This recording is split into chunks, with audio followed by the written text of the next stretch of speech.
All right. Good evening, everyone. Welcome to Manhattan Community Board 3's full board meeting for the month of July on July 25th, 2022. I thank everyone once again for allowing me to move up the full board meeting to Monday this month, as we weren't sure with the executive order and whether it was going to get extended or not. But here we are. So thank you. So that being said, we're going to start with public session. Any members of the public, please fill your name in the chat with your for our attendance purposes and your affiliation. Appreciate that, so we can generate that for later. So let us start. Is Fred Orsita on? I don't see him. Fred Orsita? Doesn't look that way. Okay. Filled out a public speaker form. They are not here. I'll come back and check on it. I only have 4 speakers, 2 presentations and 2 speakers. I'm correct, right? Correct. Okay. Val, you are speaking on behalf of your organization? Yes, I am. Okay, you have 2 minutes. Okay. Lower East Side Power Partnership, we wrote 2 letters. One Thursday, July 7th, about no parking permits that were given near Pier 36. Our understanding, it was issued May 5th for May 10th through May 19th. And our understanding was there was a Disney program scheduled on May 17th. Our understanding is the permit was issued for loading and unloading. And our concern was that the use of public parking spaces for non-commercial vehicles, and because then there was limited public parking. And the question is why commercial vehicles would need to load and unload on these streets rather than in the large enclosed area in front of Basketball City. The no parking permits were for South Street, Montgomery Street, and Clinton Street in Manhattan. The second letter we wrote was on Friday, July 15th. And it's advocating for Delancey and Essex Street to be one of the first stations to be made accessible. According to an article, the MTA vows to make subways 95% accessible. It will take 33 years by Michael Gove. There's several naturally occurring retirement communities, Norks and Zip 102. Without an accessible subway station at Delancey and Essex, the closest accessible station via the M14 bus is at Union Square BMT line, or via the M22 to the Lexington Avenue line at City Hall. So we would ask that, we understand that there are construction plans for the site of the Essex Street Market. We advocate for coordination with the Delancey Street Associates for this project, but we advocate that this be done as soon as possible, especially because the other thing that's supposed to happen down here is possibly congestion pricing. And there'll probably be more people that want to use the subway. Thank you. Thank you, Val. All right. Okay, so for public session tonight, we have 2 unique presentations. I am going to start with Middle Collegiate Church. I don't know who's doing the actual presentation. I will give them more than the allotted 2 minutes that we normally give at public session. I believe they're going to be sharing a video with us as well. You should have the ability to share as well. So we will be going with the Middle Collegiate Church and their update for us. So we'll go right ahead. May, is your hand up for anything specific? Am I on the public session list? No, you're not. No, I submitted a form this morning at 9 o'clock.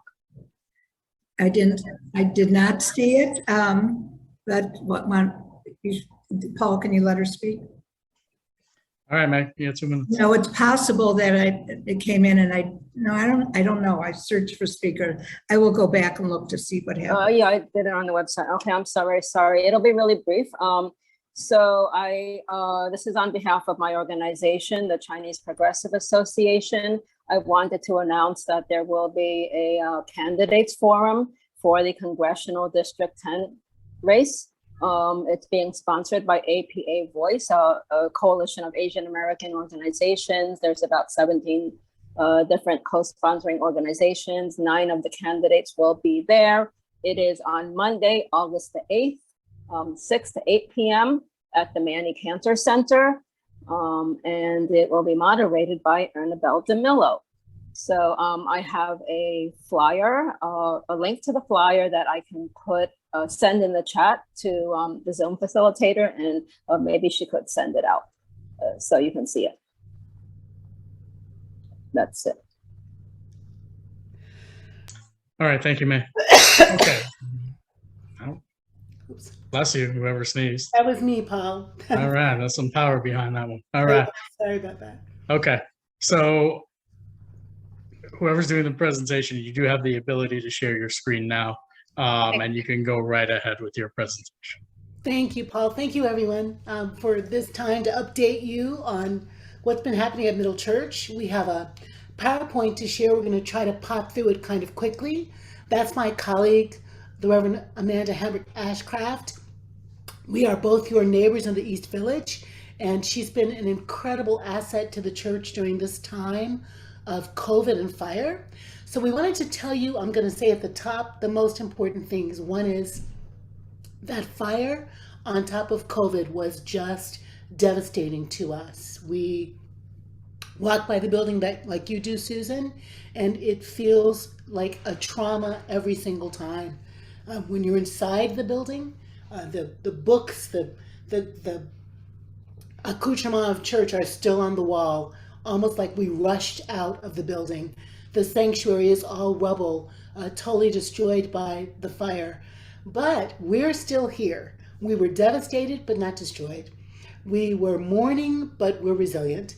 And we are going to rebuild on that site. And so that's our top level happy news that we want to be able to share with you. What Amanda and I are showing you right now is the campaign brochure that we've put together. This is called Middle Rising. And as you can see, here's a picture that the New York Times took inside the rubble. What you're looking at there is the facade that is still standing. To your left and right, stairs up to the balcony that have been burnt out. But no fire can destroy our fierce love. So thanks to your prayers and the support of our community, not only our neighborhood, but the city, the nation, and even places around the globe have found us in the Fire Friends and have joined our movement for love and justice. Amanda, let's just push forward there. We've been homeless, but we've found ourselves in digital spaces like you are right now, worshiping, offering our Revolutionary Love Conference in the digital space, growing small groups, training over 10,000 people in the last 2 years around anti-racism and fierce love work.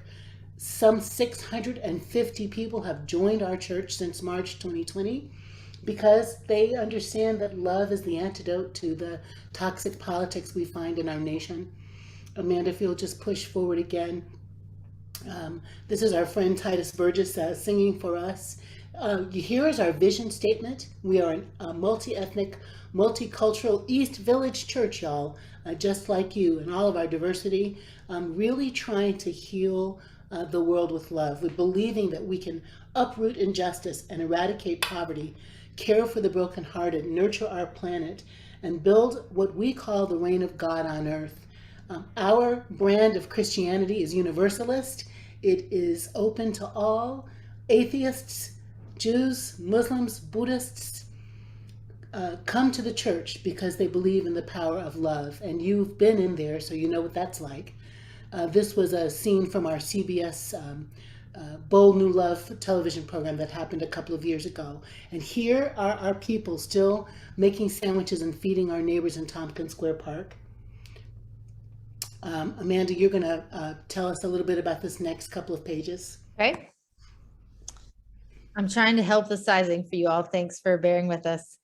Here we are. If you can see this picture on the right, we, with the partnership of a lot of our community partners, were able to close 2nd Avenue temporarily on the first Sunday in October last year.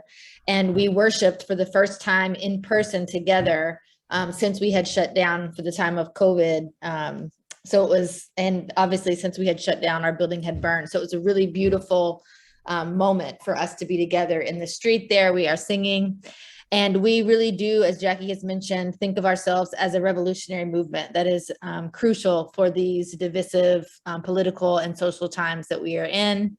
While we live into this vision, the evidence that we are rising is clear. We have created a congregational ethos that is unapologetically anti-racist, womanist, queer affirming, and that demands God's economy for all. These are some of the dreams that we have as we continue to rise and build. We want to become a national training center to create a more just society, training over 10,000 ethical leaders, clergy, young adults, children, youth, and adult lay leaders. In the last 2 years, we've already done that. And as Jackie mentioned, we've grown a 500-member church to a global community of over 2,000. Our justice work, which many of you also partner with us in, and we are so grateful, it remains at the center of what we do. We curated and convened a national conference for 15 years, led by Jackie. We've had thought leaders like Parker Palmer, Van Jones, Valerie Kaur, Simone Campbell, Brian McLaren, America Fiera. The list goes on, who have partners with us. And we've trained 5 cohorts of emerging young adult leaders who are now attorneys, philanthropists, politicians, activists, educators, and artists who've learned how to create visions, manage change, conflict, and grow robust systems in an increasingly racially and culturally diverse world. This happens globally because of our digital footprint, but the home that we have is based right here in the East Village. And we are so grateful that our board, as Jackie mentioned, she'll tell you more about, is behind us and wanting to remain here in the East Village. The arts also remain at the center of our work. We have created the Village Chorus for Children and Youth. Some of your young people, or some people you may know, may have participated in that chorus. Which is also a precursor program to the Freedom School to Come, which we have done one summer last year, and we are doing another summer this year. We use music and the arts to grow young leaders and the ability to navigate a multiracial, many gendered world. We piloted the Just Arts Summer Camp for teens, testing the young adult curriculum for younger leaders. Back to you, Jackie. Thanks, Amanda. And what's our next plan, y'all? We can't tell you. Just the reality of. Oh, sorry. That's okay. I like the way you're spinning it. Just the reality of the economy of New York, the reality of a COVID world economy. And some of you know about real estate in New York. And there was a deal that we were working on at our Marble Church that fell through. So between COVID and fire and that catastrophe, the shall we build on site question was a tough one, but our staff and our board really want to be in our neighborhood. And so we're so thrilled that we got a yes, not only from the Middle Church community, but from our siblings, the rest of the Collegiate Church, Marble, West End, and Fort Washington, to rebuild. So we're going to reimagine and resurrect our physical space to be even more of a community center for you, where there will be concerts, where there'll be community gatherings. Carlina Rivera got installed in our church. We've been feeding people since the 1980s, being the safe place for folks living and dying with HIV/AIDS, really doing gender and LGBTQ and racial justice. We are going to do that in a new space that is, of course, like new wine in old wineskins. We are excited about that. We're going to reclaim what it means to be Christian in this nation, where so much of the rhetoric is so much about white nationalism. And I know you know that, so I just want to say it out loud that that's not who Middle is. That's not who the East Village is. So our brand of love, period, is what we're trying to reclaim as we do programming for adults, for seniors. This picture you're looking at here is on the 1-year anniversary of the fire. We marched from the place we were worshiping at 21st and Park and sang all the way down the street and picked up people along the way. It was amazing. And then the third piece of this is to repair, to build secular partnerships, to partner with folks who are not Christian, with our government agencies, with nonprofits, to really repair what we think is broken in America around relationships, around healing, around public discourse that goes back to civility and represents the great diversity of our neighborhood. We're calling it Middle Rising.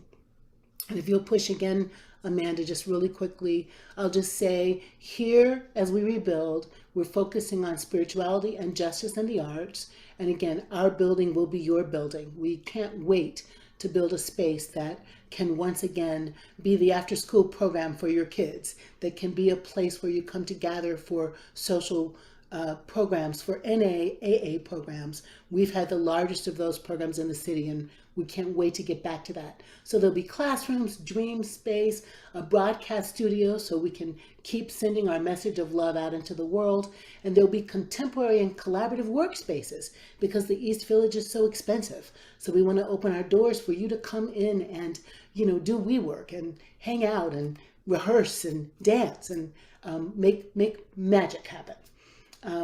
Maybe push again, Amanda, to again, programs for our little babies. You can see here how our worship is also about justice. This is Jesus Christ Superstar a couple of years ago, our little ones out in the street marching for pride. But can we grow a neighborhood of children that are East Village-esque, but also belong to the whole city and actually to the tri-state area and the nation, a place where our diversity is celebrated and we build coalitions in our difference.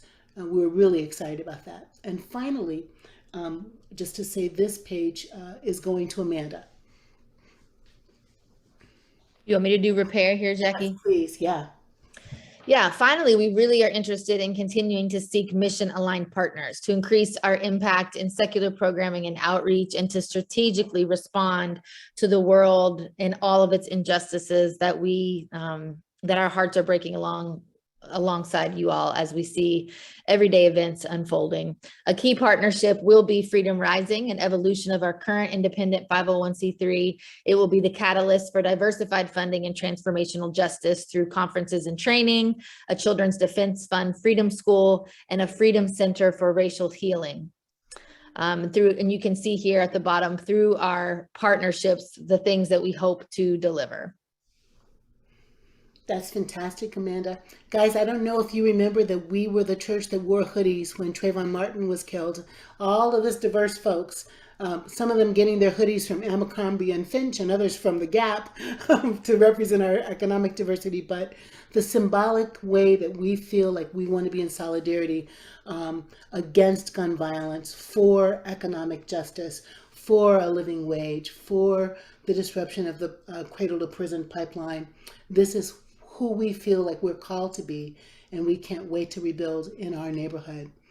I think, Amanda, was there more that you wanted to highlight on the brochure? Just to say here, this picture also of the young children running is a wonderful example of how we've been in the neighborhood in the past year. Since we haven't had a physical space, we were in the garden of not Immaculate Conception, Most Holy Redeemer on East 3rd last year for our Freedom Summer. And so we were so grateful that they were willing to give their space to us and their bathrooms and all the things that are needed to make a children's program. And we remain really grateful for the ways that we've been in the community and that we can leverage all that we have together. You should know that right now we're worshiping at Rabbi Josh Stanton's temple at East End Temple on 17th and 2nd. All of our neighbors have been so very kind to us, and that includes you, your prayers, your concern, your donations, your showing up for us, your coming to worship still, to programming. We are just have not felt lonely and have felt so supported by our community. So our roots are deep in the East Village. That's 1628 when the Collegiate Church began on the Lower East Side of Manhattan. And as we move into this next century, we want to do that in partnership with you. Thank you, Paul, for the time. Thank you, Susan. Thank you. Thank you. Thank you for coming on tonight and presenting on updating us on what has happened since the fire. Thank you. You. Okay, we have one more presentation from Wegmans. Is it Todd Ferreira and Amanda Mancini? Yeah. Hi, everyone. This is Amanda. How are you today? Go right ahead. Go ahead. You can present. Thank you. Great, thank you. I'm here with Todd Ferrara, as you had mentioned, and I'm also here with Kyle Buda. We, all three of us, are from Wegmans Food Markets. I am the HR manager for the Metro New York division, and we couldn't be more excited to be here today and finally become part of the neighborhood. So we just wanted to share a little bit about us and just share our true excitement for finally being part of the Astor Place neighborhood. So I don't know if Kyle, you can unmute and we will share a few of our thoughts with you tonight.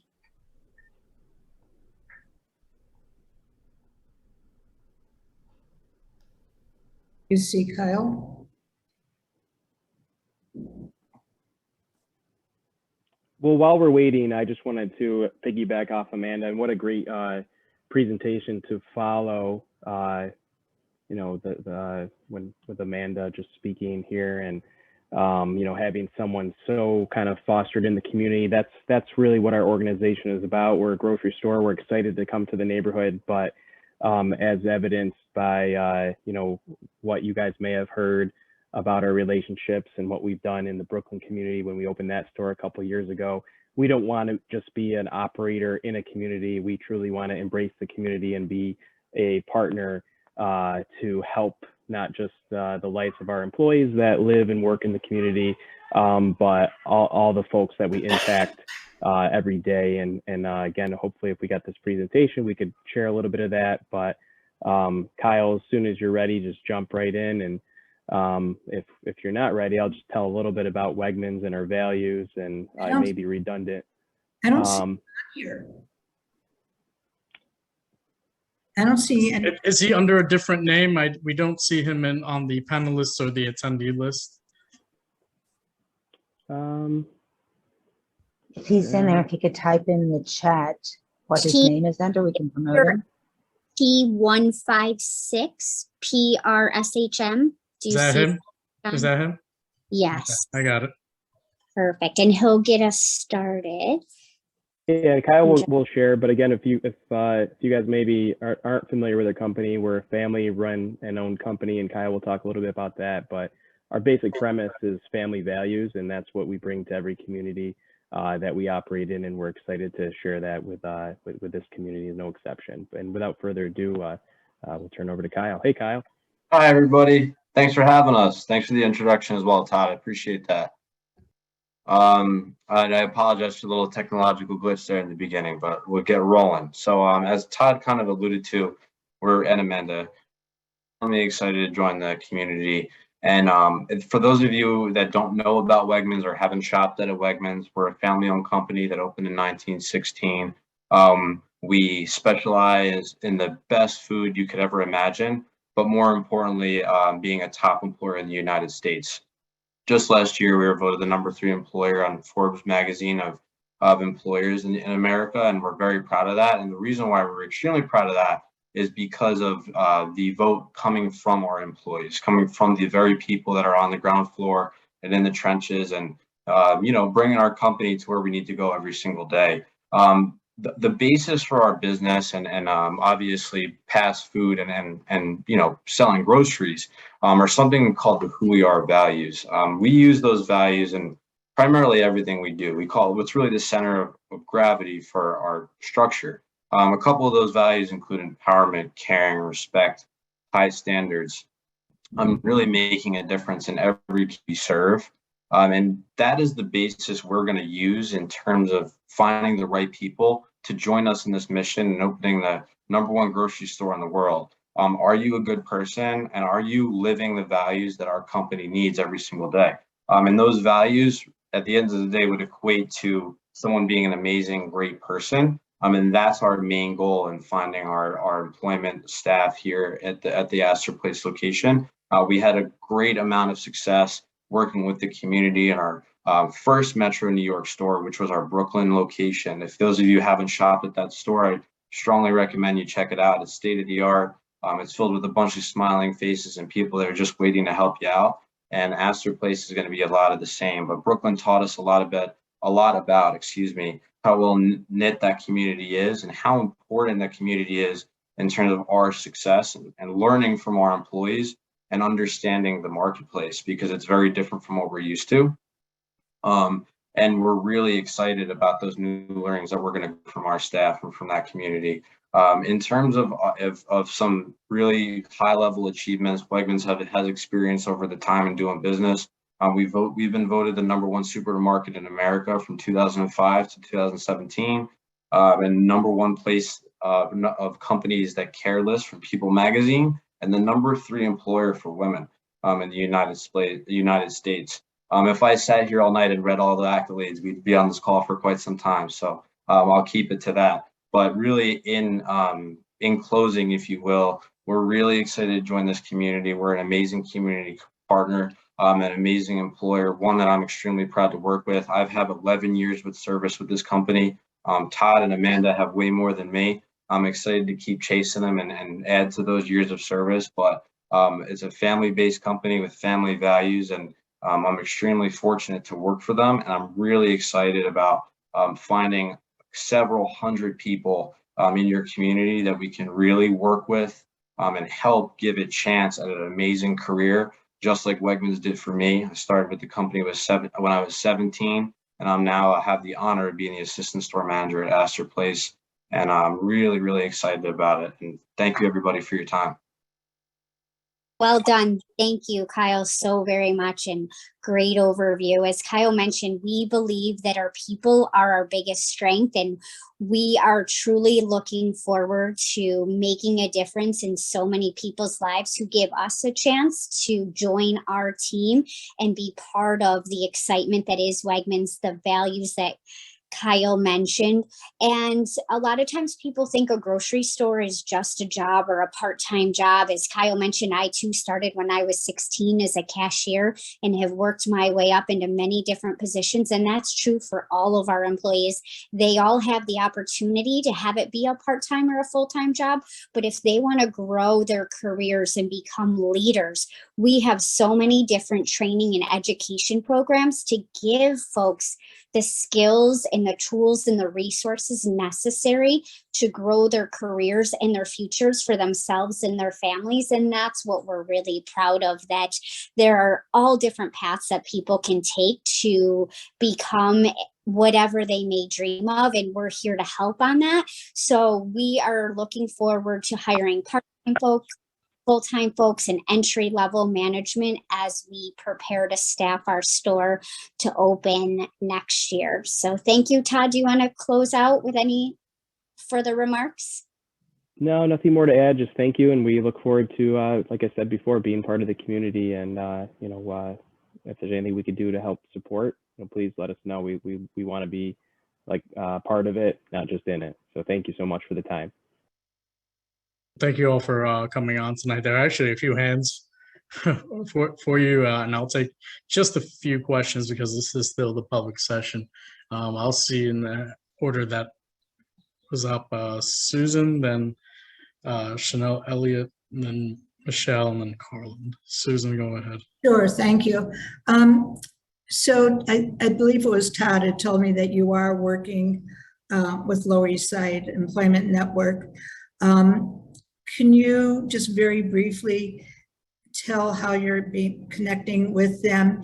And if a lot of the people in Lower East Side are accustomed to going through Lesson, so is there a way that they can go through Lesson to apply for job? Because that way they can get help with resumes, interviews, and training, and that sort of thing.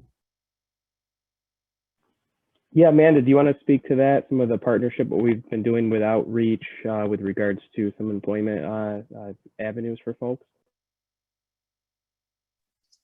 Yes, Susan, great question. We have been partnering with them. We're in the early stages. We've had a few conversations, and we actually had the opportunity to join their team meeting this past week. The same three of us actually, as well as one of our employee advocates, Jamie, who will be part of the Astor Place team, who also helped open our Brooklyn store. And we were able to do a very similar presentation to acquaint ourselves and learn a little bit more about them, as well as share about Wegmans. So we're going to continue that work together, and they know about our website. Any of you can also take a look at that. That gives the opportunity to click on a link for anybody interested in applying for a job, but it also talks more about our benefits, our career opportunities. It also has some really great videos to check out a day in the life of for some of those folks who've never had the opportunity to go into a Wegmans to see, is this right for me? Is this the environment that I want to work in? Is retail customer service something that I might like? And they can really get a great idea of what it's like to work for Wegmans.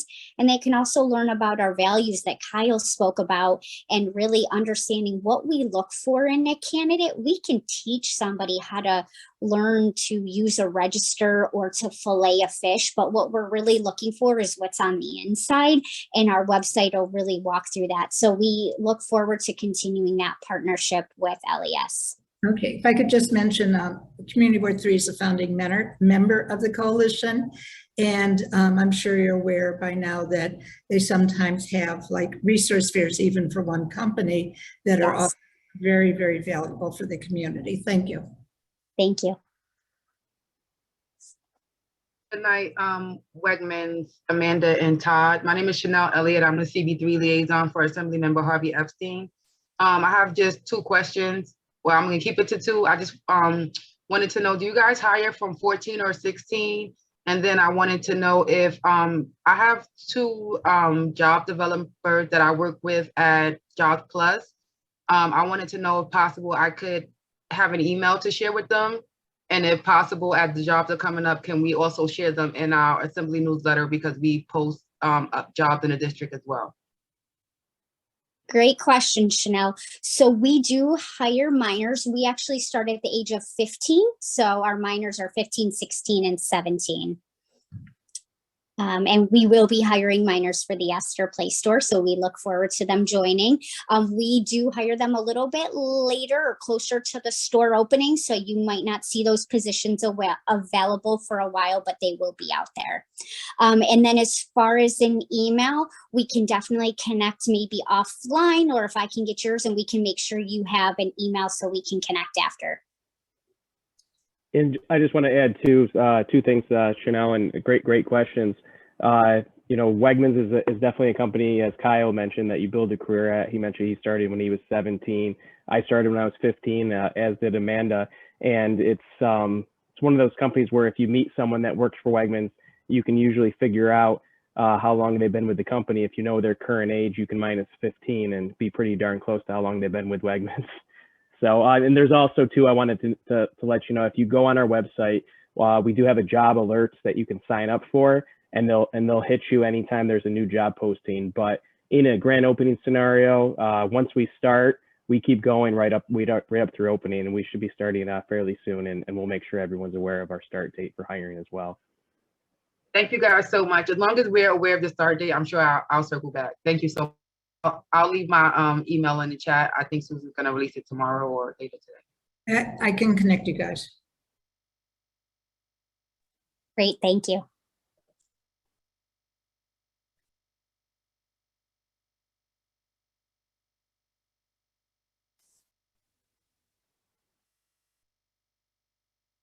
Is Paul there? Paul just got attacked by a huge fly just now, so I'm sorry about that. All right, so I just signed off really quick. My apologies. Thank you. I see two other hands up. I see Michelle and then Carla. Thanks, Paul. I'm just speaking from our experience with the Transportation Committee that we have an awful, terrible problem with trucks blocking egress for pedestrians and for cyclists in this district. Obviously, Astor Place is very different from the Navy Yard. So we ask, I'm just saying, I ask that you be cognizant of that. We have terrible problems in Essex Crossing as well as development increases. So please be aware of that. And, we're always available to help if you want to come asked for loading zones or that sort of thing. We've done that for other stores in the neighborhood. So thank you. You're actually in CB2. Yes, yeah, right on the corner Oh. there, right? So. Okay, we'll go to CB2 then, but that's even worse for us if you idle in CB3, but we have nothing to do with it or kind of no control over it. So please be cognizant. Thank you. Yes, we've put a lot of focus into our transportation plan and plan to do a good portion out of the main peak periods of the day, and we do have a loading bay which should keep us off the sidewalks and free of pedestrians.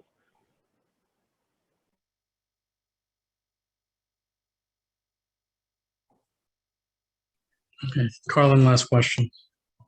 Quick question. Where's the store going to be located? We are in the former Kmart building. It's on the corner of Lafayette and 8th. Cool, thanks. Oh, you're welcome.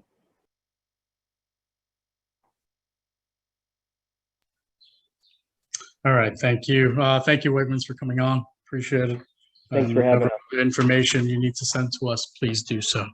That is the end of our public session tonight. Thank you. Okay, we're going to move to our elected official reports. And I will start. Is the mayor's office on? Mayor Adams' office? Is there a representative on? Nope. Okay, that's one. Public advocate Jamani Williams. His office. Nope. Somebody has their hand up in the attendees. Can one of the co-hosts please check who that is? We That's don't. on the attendees list. Maybe she could put in the chat if she's representing somebody. Okay. Controller Brad Lander. Brad Lander's office. Okay. I saw Borough President's office was on. Eric is on. Yes, go ahead, Eric. Hey, Paul. Actually, just wanted to introduce my colleague and the new liaison for CB3. Her name is EE. She'll be giving the report, but obviously I've been covering the board since we came on board. So I just wanted to say thank you to everyone who's been gracious enough to meet with me, talk to me about all the things on the board. So I'll pass it off to EE. Oh, and one other thing for Paul and for Susan, I'm sure EE has it in her report. The mayor just extended open meeting law. So we are now extended for another 30 days. And that happened today. Oh, yay. Thank you. SLA is legal. So I will pass it to EE. Thank you, Eric. Hi, everybody. This is EE. I'm a CB for CB3, a community liaison from Manhattan Borough President's Office. I do have a couple of things that I need to update to everyone. First, just follow up with the open meeting law. So Governor Hochul signed executive order suspended open meeting law through August 13, and today City Hall extended city's emergency order through August 24. So community boards can remain fully virtual if they choose to. So we will always keep you updated as we get notification on extensions at the city and state level. And about the COVID, we've seen an increase in both COVID cases and hospitalization.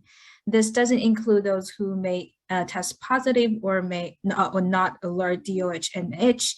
We encourage those who test positive to talk to their healthcare provider about Paxlovid and antiviral that may reduce an individual's symptoms. For those without a healthcare provider, those tested positive can reach out to 212-COVID-19 to receive a prescription same day, and the pharmacist can now provide Paxlovid. And about monkeypox, cases of monkeypox have also been increasing. We have urged the state to request more vaccines from the CDC, with roughly 32,000 doses scheduled to arrive throughout the week. And the BP has released a plan to address this growing issue. Some highlights of the plan may include First, give New York City its fair share of the vaccine. The city represents over 25% of cases nationally, but receives only 10% of national vaccine allocation. This must be increased. And second, create a pre-registration appointment portal. The current system of mass appointment rushes create inequitable distribution of the vaccine. The city should create a pre-registration system that New Yorkers can add their names to at any time.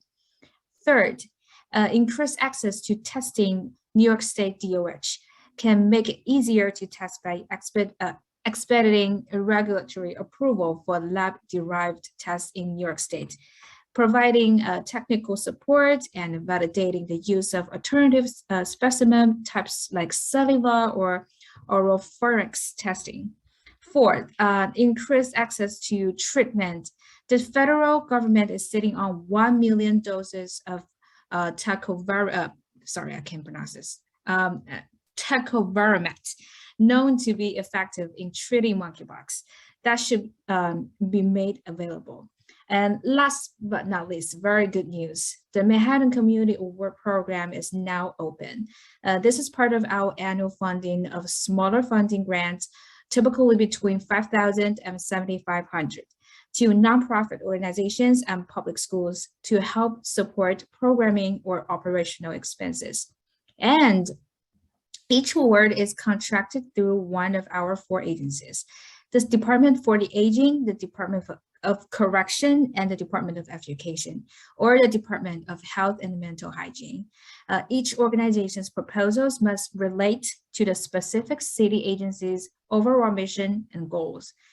And this year, our office is also funding a pilot Manhattan composting initiative by setting aside $50,000 to support composting programs throughout Manhattan.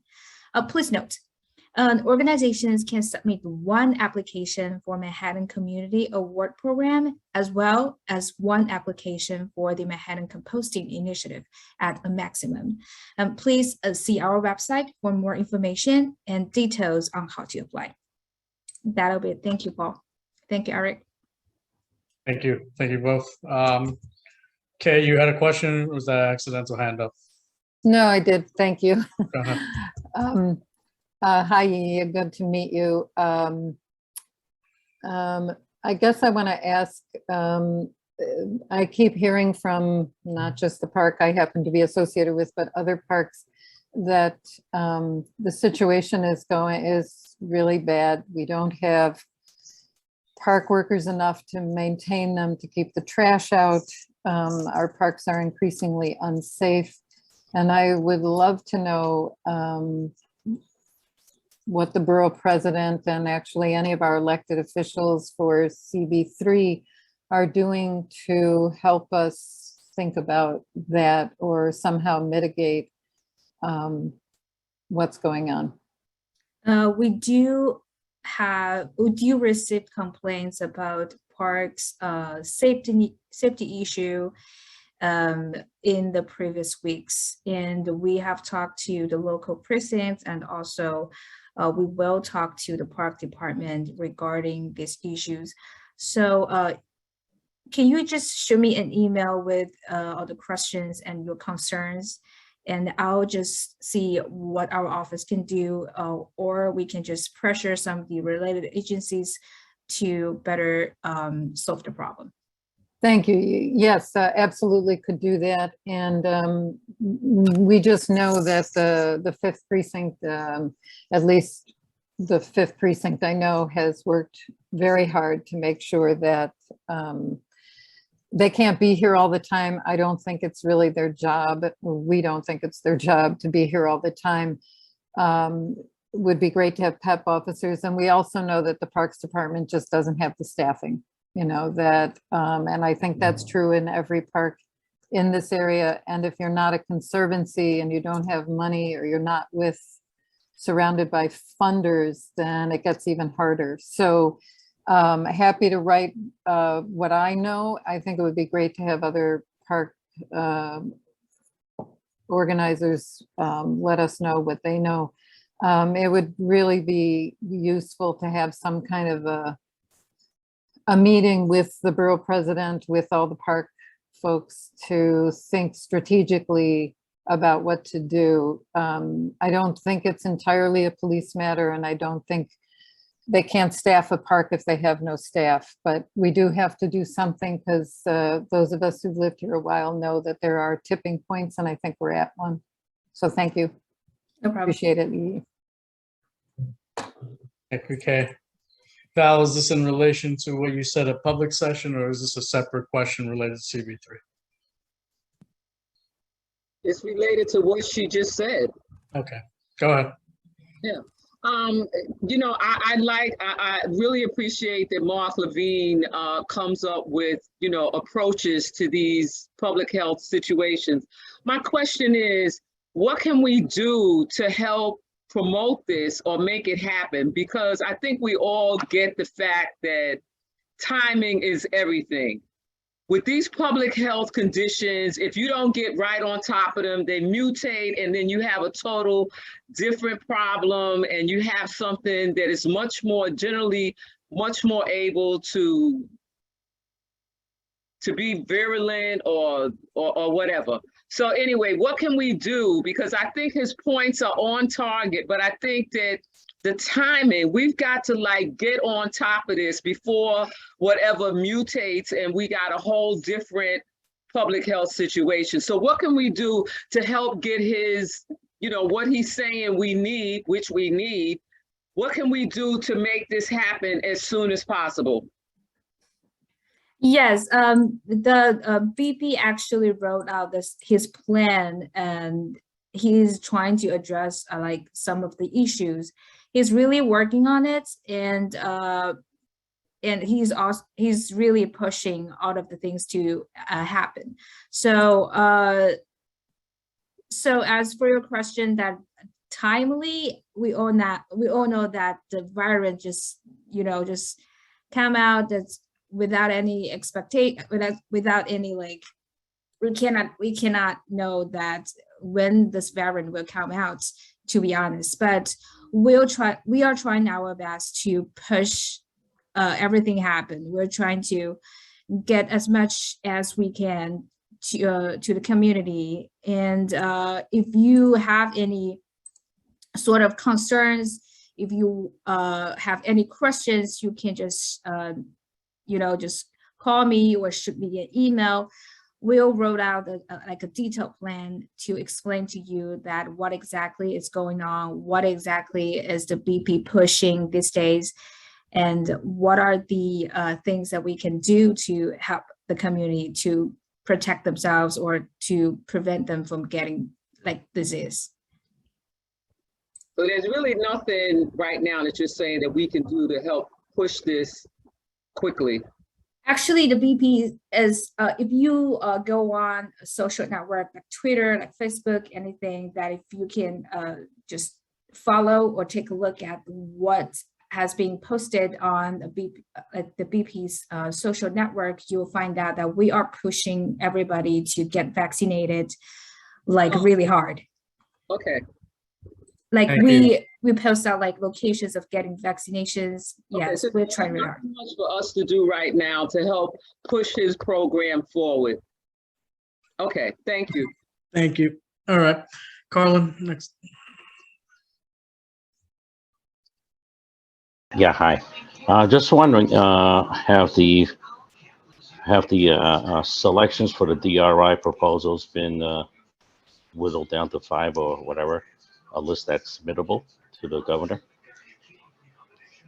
So we had our very last DRI local planning committee meeting actually last Friday. It was the last meeting supposed to be last Wednesday, but it got so overwhelmed.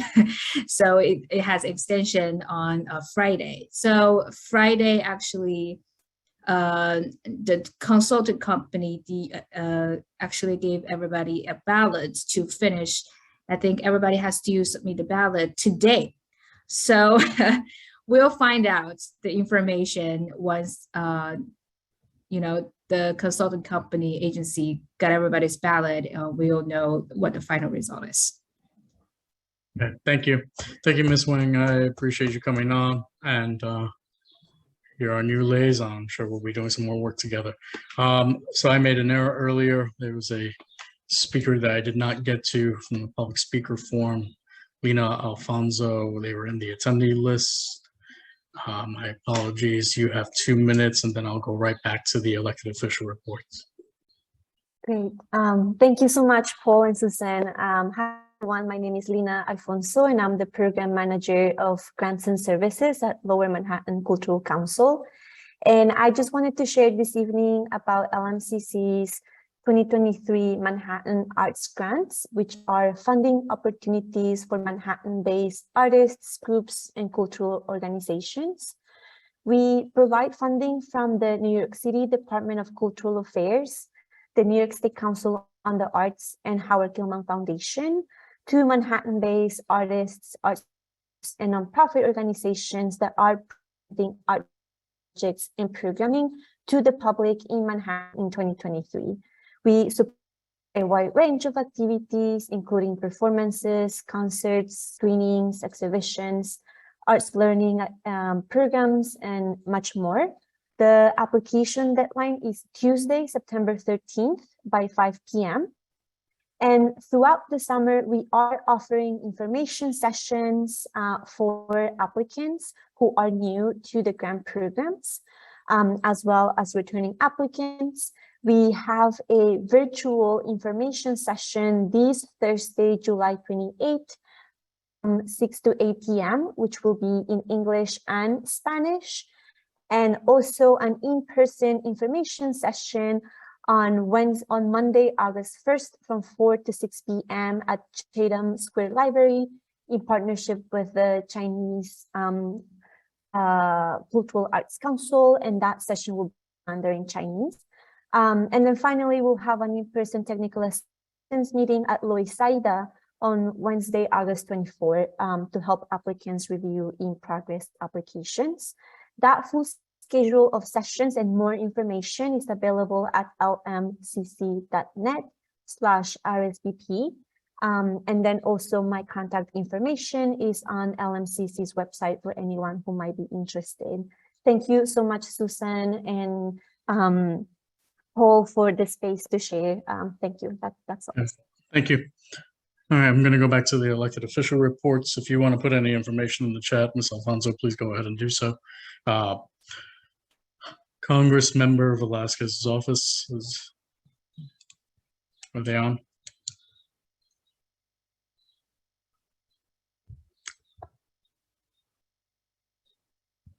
No? Okay. Congressmember Maloney's office? Yes, good evening. This is Victor from Congresswoman Carolyn Maloney's office. Congresswoman Carolyn Maloney, author of the Access to Birth Control Act, applauded the passage of the Right to Contraception Act in the House of Representatives. This critical legislation codifies the right to access birth control into federal law and establishes a corresponding right for healthcare providers to provide contraceptives and information about birth control. Quote, 27 days ago, a right-wing majority on the Supreme Court fulfilled the Republican Party's decade-long goal of overturning Roe versus Wade and indicated that contraception is likely next, said Congresswoman Maloney. Make no mistake, these right-wing extremists are not pro-life, but pro-government controlling the bodies of women, girls, and any person who can become pregnant. I am pleased that the House of Representatives took the important step of passing the Right to Contraception Act. There is no democracy if women do not have control over their own bodies and decisions about their reproductive care, said Congresswoman Maloney. These and other issues can be found at the Congresswoman's website at house.gov. Thank you. Thank you. Assembly Member News Office. Hi, yes, this is Hong, the community liaison that will be responsible for Community Report 3 from now on after James has left.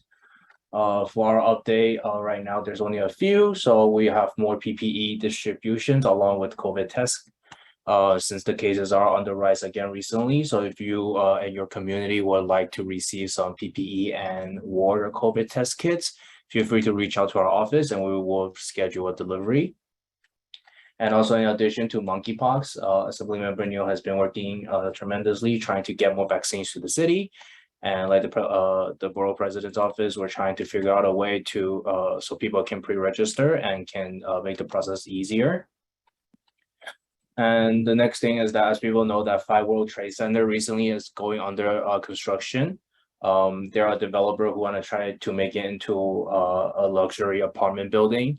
Right now we're in negotiations, and we firmly believe that development of the site has to be 100% affordable, and deeply permanently affordable housing is a dire necessity in Lower Manhattan, which has one of the highest cost of living in the nation.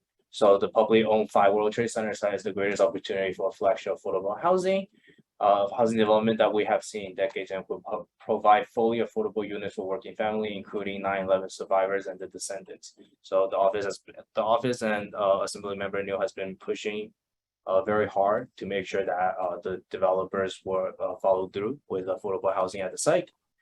And lastly, on regards to sexual harassment hotline, in March, the governor signed Assemblymember Neal's bill to create a statewide confidential hotline that people can call to seek advice and learn their rights in the face of workplace sexual harassment. This month, the bill took effect and the hotline was formally launched. If you are or believe you might be contending with sexual harassment, call 1-800-HARASS-3 to be connected with experienced pro bono attorneys who can advise you. And that's the update for us. And I will drop the report in the chat if anyone else want to check it out. Thank you. Okay. All right. Assemblymember Glick's office. I thought I saw Tracy on. Go ahead. She's traveling.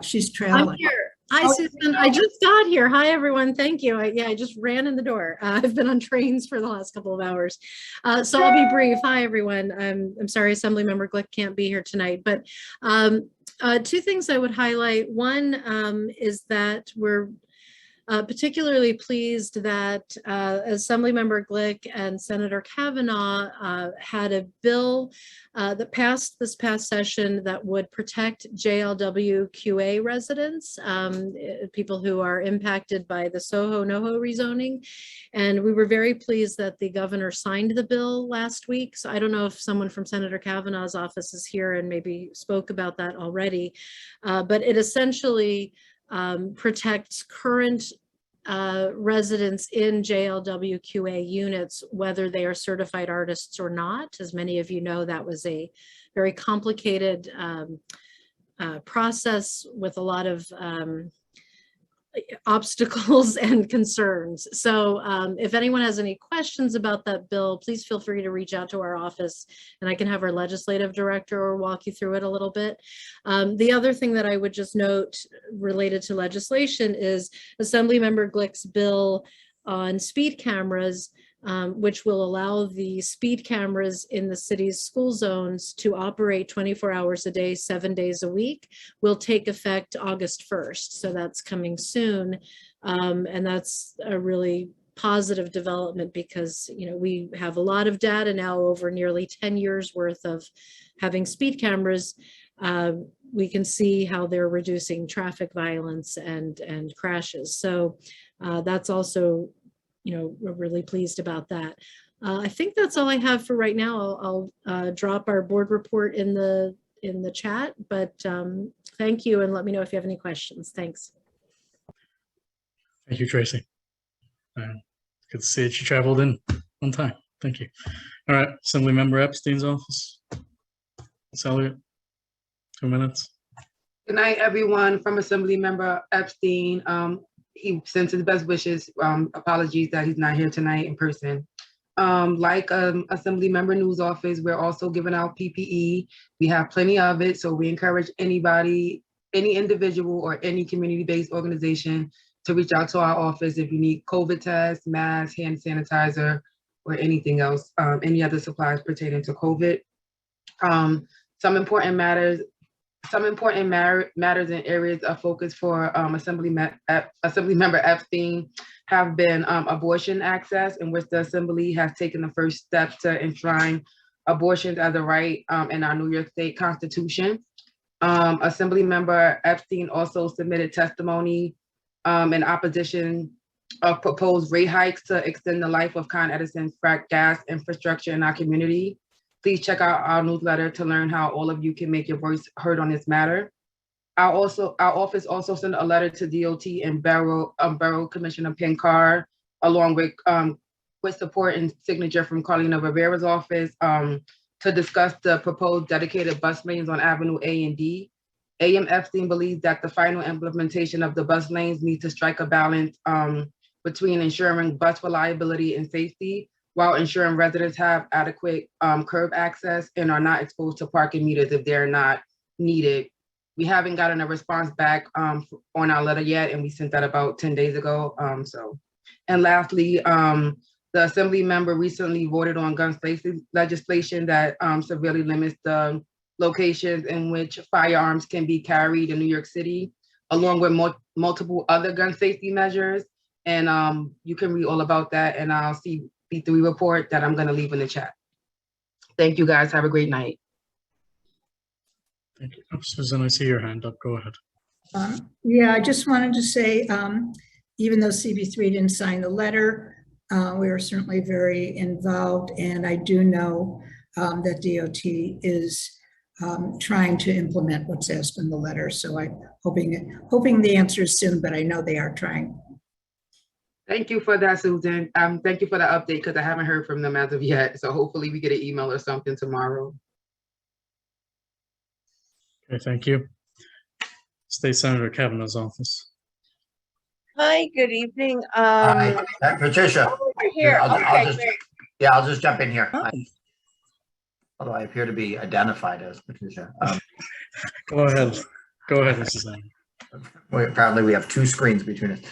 No, so I'll be brief. A lot of my colleagues have covered, we all work together. So some of the ground I was going to, mention the conclusion of the downtown revitalization initiative, which our office has been monitoring closely. That's $20 million of state money that should soon be designated for some important projects in Chinatown. I do want to highlight, it was just mentioned, something our Epstein and others were supportive of this, but I do want to mention the last time this board was together, the Supreme Court had ruled that our permitting process for handguns in New York was invalid. And we were, I think, just about to head back to Albany to try to figure out what to do about that. We did pass a very robust package of legislation, including putting very strict requirements for people to want to get a concealed carry permit. But the Supreme Court ruled is that we cannot do something we've done for more than 100 years, which is say you can't get a permit unless you have a particularized need to protect yourself with a handgun. So the Supreme Court basically says, is this constitutional right to protect yourself, which was, created by the court about 24 years ago for the first time. But we basically put in place a lot of training requirements. You're going to have to prove that you're capable of firing a gun effectively in a live fire demonstration. You're going to have to get training. And we also restricted in various ways the places that people will be able to carry even with a permit. There's a long list of sensitive places where people won't be able to carry. And we made it clear that you can't carry it onto somebody else's property without their express consent. We also took the opportunity to strengthen safe storage provisions because there'll be more guns that are outside of people's homes. We strengthened and clarified a bill I had passed earlier in the session restricting sale of body armor. And significantly, we added for the first time provisions that make New York a state that will basically do our own background checks in coordination with the federal government. Under federal law, federally licensed firearm dealers have to go through a background check with the federal government through this system run by the FBI. It is a good thing to do, but it is not nearly as strong as background checks that are run by states that can access a bunch of other databases before they approve the sale of a gun. So that's something I had been pushing for a while, and we got done as part of this package. This package, combined with the bills that I think I spoke about at the last meeting, really are a leap forward in terms of the strength of New York's gun laws. We've, over a lot of years worked on that, and I was proud to be the sort of Senate lead on, putting this package together and debating it and getting it done. We also, as mentioned, I think Deborah Glick's, Representative Tracy mentioned that we amended the Constitution to add specific protections for reproductive rights, contraception, and abortion, and also took the opportunity to add other basic categories of protected classes of people that will have constitutional rights in New York. You all may know that the Constitution, in order to amend the Constitution, has to be passed by legislature in 2 consecutive terms and then go to the people. So these won't take effect right away, but it is a very important step forward. Lastly, just to mention, I was very proud to be at an event at Smith Houses, not this past weekend, but the weekend before. It was a ribbon cutting for Liliana Bellini Rivera Park in Smith Houses. And the park had been completed a little while back, but the official event was delayed because of COVID. But I think it was, it's a very nice event with her family there. She was a property manager in Smith Houses for many, many years. She really was beloved by the community there, and had passed away. And, it's important. We often struggle to try to get, hold NYCHA accountable to make sure that buildings are, kept in good shape, and, the funding issues and all of that. And often there's tension between the people who have to manage the buildings and the people who live in them and elected officials who are advocating. But it is important that there are a lot of very good people working very hard in public housing. And it was very nice to be there to have somebody commemorated in this, this wonderful way right there in Smith Houses at the strong urging of the residents and, the Residents Association, including, President Aixo Torres. So I think I will stop there. I'm happy to take questions or comments if people have them, or let you move on to the agenda. Thank you, Mr. Senator. Carlin has his hand up. You go ahead, Carlin. Good evening, Brian. I know you're in on a DRI proposal thing, but I have one.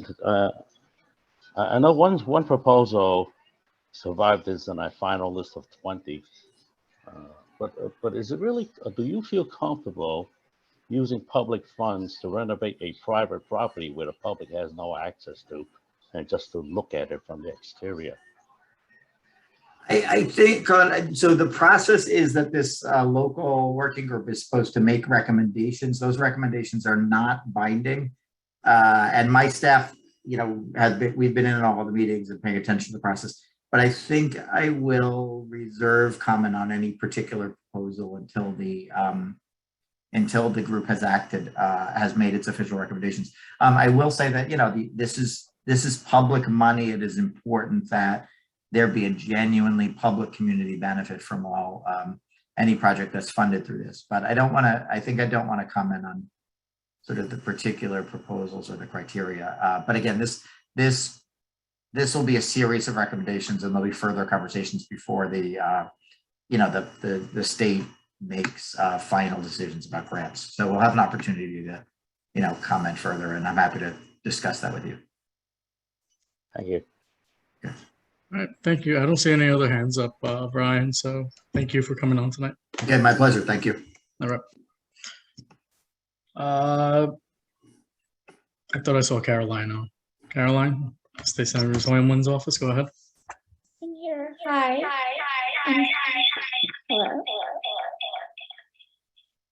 I'm hearing You have an echo. Okay, wait. Is that better? Yeah. Is that okay? Sorry about that. I'm Caroline. I'm from State Senator Brad Hoylman's office. I'm going to drop our board report in the chat. One of the advantages of going towards the end is most people cover some of the big things you're going to talk about. So I wanted to just re-emphasize the work that, as Senator Kavanaugh mentioned, the work we've been doing on abortion and guns. As many of you know, there was an extraordinary session held earlier this month where we passed a very large gun package and one of the most aggressive gun package of bills in the nation. And one of the big components of that is that it makes concealed carry in sensitive locations like Times Square a punishable crime, and it establishes new requirements to obtain permits, which is a big deal. I also wanted to touch on monkeypox. As some of you may know, last weekend, the World Health Organization declared monkeypox a global emergency, which is the first time they've done that since COVID. I believe there have only been 7 instances of that since 2007, so that's a really big deal. And what states of emergency generally do is they encourage countries to marshal resources. So when we hear about more local states of emergencies, like in New York City, New York State, or federal, what that often does is allow levels of government to release resources for that. So that's a possibility with monkeypox. But we've been pretty disappointed with the amount of vaccine tests and treatment that have been available. There seem to be some problems with all of them. Senator Hoylman led a letter to the CDC that 48 state legislators signed on to, advocating for more vaccine for New York State. I know that the borough president's office spoke about this, and so I just want to reemphasize, New York State has approximately 30% of all cases nationally, and we have received approximately 18% of the vaccines. That's a huge difference. All that said, cases are severely undercounted. So Val, you asked a really good question earlier, which is what can we do right now? I mean, there's a lot of advocacy work that you can do right now, but also public health messaging is really important. So how monkeypox is spread, anyone can contract it, things like that. So those are all really, really important to pass around now as we wait on additional vaccine. Sorry, I'm almost done. Senator Hoylman also led a letter advocating for a wait list for folks trying to get a vaccine who cannot, and 11 representatives signed on to it. So we joined together. I will stop there if anybody has questions. Otherwise, good chatting. Thank you. Val, hand up. Caroline, since you said it, what kind of advocacy can we do? Because like I said, I think timing is everything. Because once something mutates, you are behind it, not in front of it. So what advocacy can we do? Well, I absolutely agree with you, and Senator Hoylman does also. There are some social media like graphics that the city has that that talk about how monkeypox is spread, how to have safe sex as it relates to monkeypox. There are a lot of public information that this is a disease that can impact anyone, although it happens to be circulating in communities of men who have sex with men. So there seem to be some misconceptions about that at this point. But really how people can stay safe, how they can get vaccines eventually, how to get treatment, which there are community health centers, things like that. So I'd be happy to send you the information offline if you'd like, Val. Okay, good, thank you. Thanks. And just one more note on that. This is actually related because we're talking about monkeypox, but I'm going to make a plug for COVID boosters. If you haven't gotten your booster shot, please get your booster shot. Because at this point, even if you got an initial vaccine, it's unlikely you're very protected right now if you don't have your booster. Thank you, Carolyn. I've got. Thank you. All right, let's move on. Thank you, Caroline. All right, next is Councilmember Marte's office.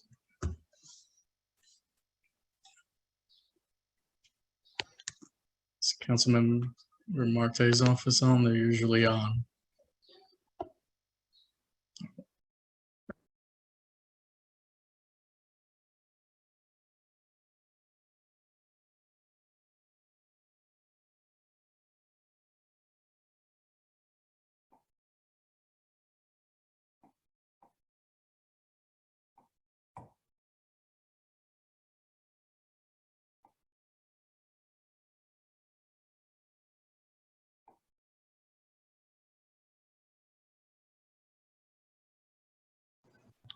Susan, pause the recording, please. Yeah, I just did. I still see that it's recording on my end. Still recording. Still recording. All right, sorry about that. That's hopefully that doesn't happen again, but seems to be greater issues at play. Last I left off, Marte's office was not on. It's Katie Lobon from Yes. Carlina's office, from Councilmember Rivera's office. Hello, I am Go on. ahead. Go ahead. My camera's not working. I don't know what's up with that. Sorry about that. But thank you so much for having me here. On Thursday, July 14th, the City Council had a stated day, and in response to the Supreme Court's ruling on Dobbs, the council passed a really holistic, comprehensive package of bills to address not just ensure abortion access in New York City, but expand abortion access in New York City. The councilwoman was proud to have 2 bills in that package. One bill would require the Department of Consumer and Worker Protections to implement an outreach and education campaign about some deceptive tactics that are used by fake health clinics that advertise abortion services but don't provide abortions or any health care on premises. They're essentially used to manipulate people in very vulnerable situations against having an abortion, even if that's what they desire. So this would require DCWP to do an outreach and education campaign about that to inform New Yorkers of their rights.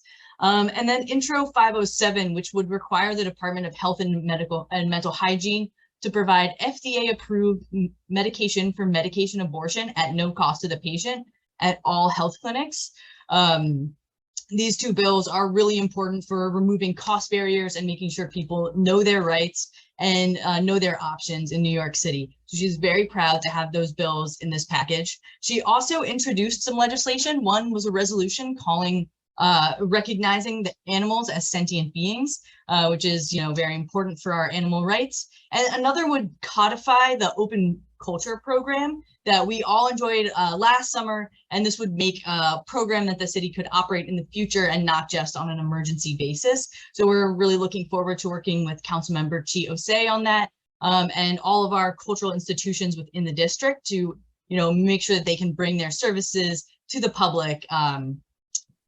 The councilwoman also issued a statement in support of the Legal Aid Society's demands for cooling centers at Rikers Island. As chair of the Committee on Criminal Justice, it's very important that we are not further creating harm on Rikers Island, and that we are addressing the humanitarian crisis. And this includes making sure that people who are medically vulnerable have access to cooling centers in this historic heat wave.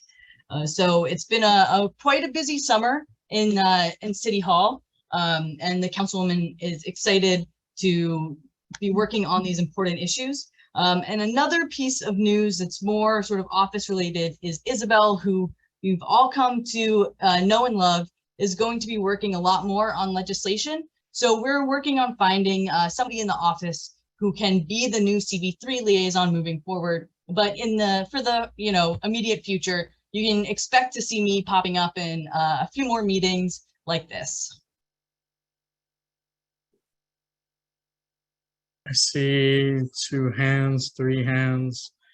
I'll go Arnett K. Susan. Arnett. Okay, thank you. I have one question. Sorry that my camera's not on. I was watching like New York One or somewhere, and where there was Eric Adams' office stated that they're were working towards any issues of people having to use the shelter system in order to come from other states to receive healthcare via abortions or women health issues. Have you or any city council person that is over this area have any issues on housing anyone from other states coming in? And if so, what have we done to mitigate that? Thank you so much for that question. That's really important. And something that we've done in the office is we've worked with partner organizations, the New York Abortion Access Fund and Bridget Alliance, to help cover some costs for people seeking housing or transportation if they need to come get abortion services in New York City. So those two organizations we work very closely with, and they focus more on temporary housing, like paying for a hotel stay, and not really utilizing the shelter system. But I know that the mayor is also dedicated to this, and so I'm not too familiar with that particular program, but I'm always happy to hear about these types of programs. Okay. So, Kay, go ahead, Kay. Yeah, hi. Good to hear all of that. I'm just wondering if I don't know that it's an issue in New York City, but I do know that upstate there's been more and more mergers where Catholic hospitals take over big hospital systems and wind up ending services for abortion and some other stuff. And I'm wondering if the council member was, I know when as chair of health committee, she was very engaged in all of this, but I'm wondering if there's any of that in New York City that we should be thinking about. You know, I don't have any examples off the top of my head of this happening in New York City. I will definitely look into it though, because that's very important. And it's quite possible that one of the bills in the package did address this. So I'm going to get back to you with more information on that. Great, thank you. I mean, I know that some of the state assembly member and senator, have been, tracking some of that, but it would be great to make sure it wasn't happening in New York City. Thank you. Absolutely. Thank you. I see two more hands. I see Susan and then I see Robin. Susan. Katie, you mentioned open culture. Do you mean the open culture in the open streets? Because DOT told us that that didn't exist anymore.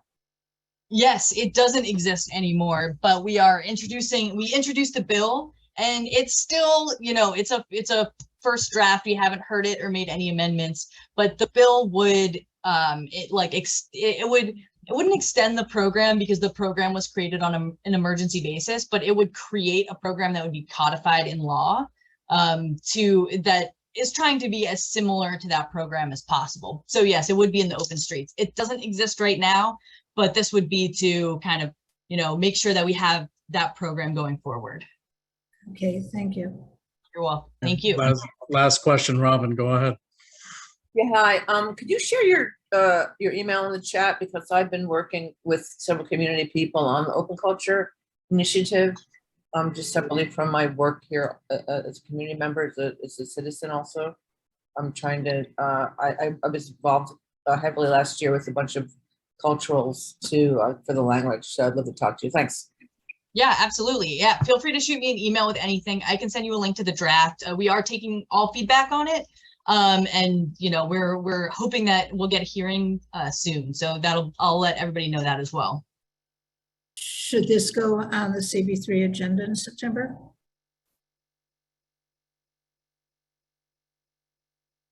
You can't see because my camera's off, but I'm raising my eyebrow enthusiastically. You know what, Susan, that would be great if it could be, because it's something that really affects our community. Okay. Everyone else, that'd be great. Seems like it's a consensus. All right. Thank you. Thank you, Katie. All right. Thank you. Last person is DA Bragg's office on. Yeah. Hi. Hi, Paul. Hi, Susan. Good evening, everyone. This is Lin Jun Chen from Manhattan DA's office. First, I want to share that DA Bragg announced the hate crime indictment of a Florida woman for attacking 4 Asian women with pepper spray in the meatpacking district. And speaking of that, in order to serve the urgent needs for our Asian community, we are currently recruiting qualified API candidates to fill several job positions, which include 1 victim service specialist, 1 victim service advocate, and 1 detective investigator. And candidates with fluency in Mandarin or Cantonese or Korean are strongly encouraged to apply.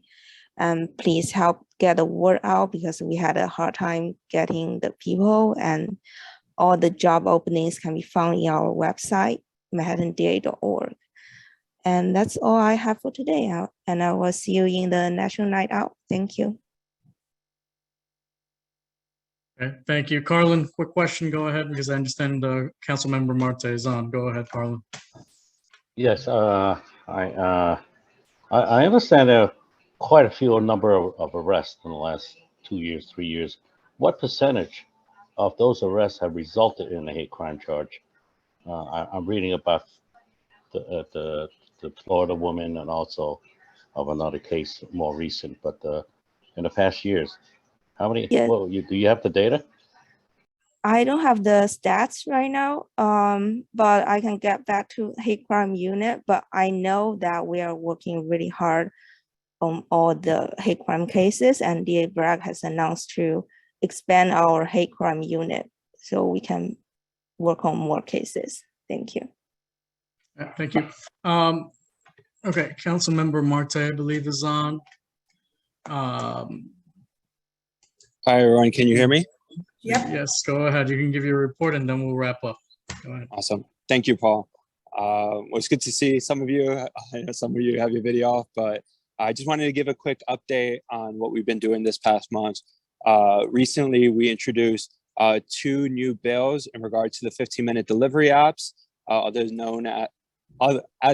known as micro fulfillment centers. So these are the Gorillas, GoPuffs, especially in the Lower East Side in Chinatown. We've been seeing a lot of these popping up. So myself and Councilmember Menon did a package of legislations. The 2 that I'm focusing on is making sure that these new companies can't make a promise to deliver anything within 15 minutes or 20 minutes. We've seen kind of that rush bring a lot of harm to a lot of the workers because they feel the pressure that they have to make a delivery at a certain time. And so we're putting a disclaimer on, and we're also making sure that companies can't fine workers for not making it in that window. Secondly, we also introduced a bill that's going to allow them to only carry as much as 22 pounds per trip. We did a lot of research. We talked to a lot of experts, and that 22 pounds is really the decision between life and death if they do get in an accident, whether it's a car crash or hitting a pedestrian. And so we're making sure that, we bring more regulations into this industry, and Councilmember Menon and myself for the 3rd piece of legislation is making them have licensing under Department of Consumer and Worker Protection, so then we can actually have much more oversight on the day-to-day of their businesses. We're also having a hearing September 6th for the home attendant bill. We're trying to end the 24-hour workday. Currently, home attendants throughout the city work 24-hour shifts. It's hard to believe, but this is still happening. And so we introduced the legislation about 2 months ago, Intro 175, that's going to end these shifts and do split shifts. So people will still get the 24-hour care, but instead of having 1 person for 24, they'll have 2 people for 12 hours. And locally, we've been working with Planned Parenthood. As many of you know, there's a lot of protesters and counter protesters that have been happening along that street. And a lot of the patients there are scared to come and get the services that they need. So we're working with them to hopefully introduce new legislation soon, and also to work with the precinct to make sure that people that want to go there in privacy and get the services that they need can do so. So I'll have more at the September update of ways we're trying to take action on that. Finally, as many of you know, the council maps were redrawn for first draft. Please take a look at it. It has changed a lot, especially in Community Board 3. If you look at the new version of the map, the Vladeck houses would be in District 1, as well as the East River Co-op buildings that are south of Grand Street will also be in Council District 1. And Carlina's district has changed a lot.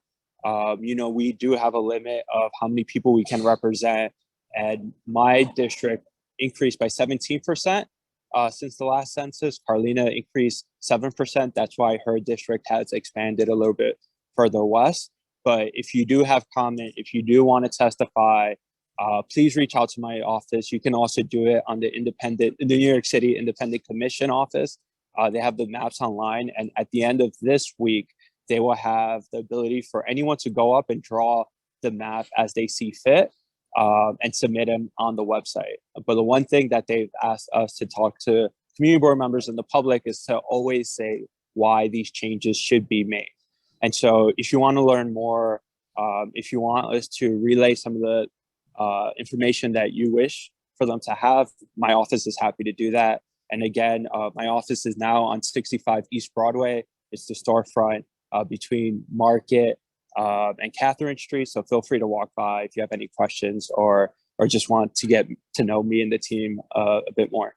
But thank you, Paul, and hope everyone has a great summer. Yeah. Thank you, Councilmember Marte. Before any questions, I want to say thank you for your contribution to us, to the Community Board 3. And also thanks to Councilmember Rivera's office for the funds that were given to us and for our operations. So thank you. Kay and Arnett, first and last question. Go ahead. Hi, Chris. Thank you for the looking into the Planned Parenthood debacle. I know it's gotten worse. And also for the bill and fighting for the delivery workers. There was a worker who was hit by a car on Christie Street, and we happened to be with a doctor who he couldn't stop. He wouldn't stop even though he'd been hit by a car, because he was so terrified of losing his job. So that is really a really big deal. So thank you. And last, I just want to, Bob told me that you were going to help figure out how to name the Stanton building after him.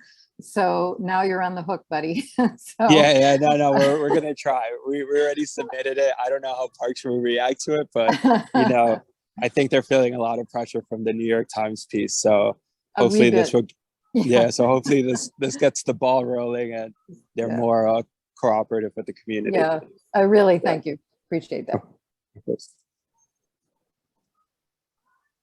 Arnett? Hi.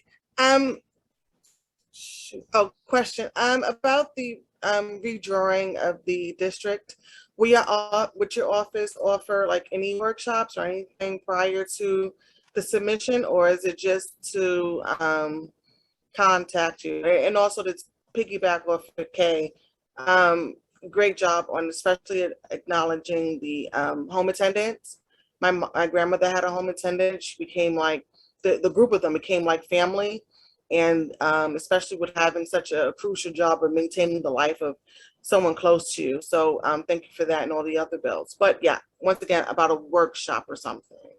No, that's a great idea. I'm going to talk to my team, and I think we should be able to set something up for next week. And we're going to send out a newsletter this week, so I'll make sure to have something posted there. It'll probably be more of a kind of like quick intro and a Q&A just to answer any questions that people might have. But I think that's a great idea.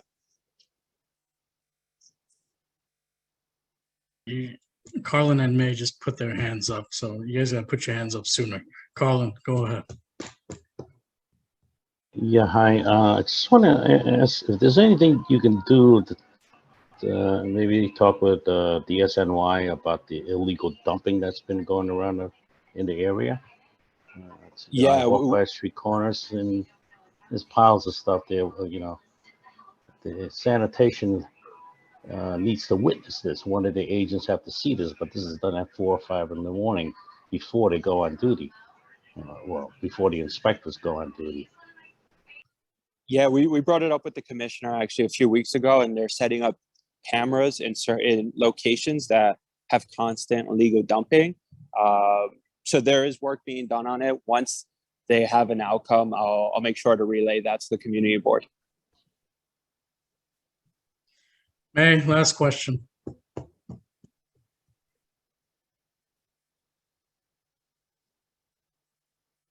Sorry, so I had a question about the redistricting, because the redistricting affects, who's going to be elected. So particularly City Council District 1 and 2, because that's covers CB3. I did notice that on the commission's website, it says that you submitted some testimony, I think back in July. And I suppose your opinion about it still is what you submitted. And you said there's a lot of change in City Council District 2. I don't see anyone from Carlina's office here, but did you mean that in a good way or a bad way, or are you just saying that? No, Because City Council District 2 always has had in terms of elections, elected officials, there's May, always can you been. let him answer the question, please? Okay, go ahead. Yeah, I'm sorry. Go ahead. I didn't mean it in a negative or positive way. I think the lines, before even looking at the maps, we knew that we were going to have a population cap at 177. Our population at the time was around 182 or 3. And so we knew we were going to lose density in our district.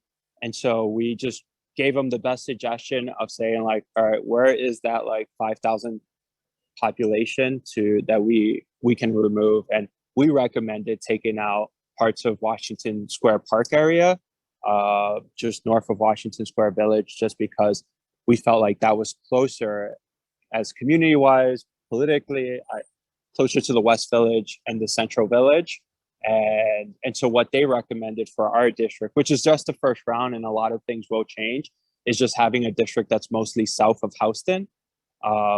Me and my team are looking at the numbers now and seeing what else we can argue for to include. But I actually just met with the commission today just to get a better understanding of how they're going to carry out the rest of the process.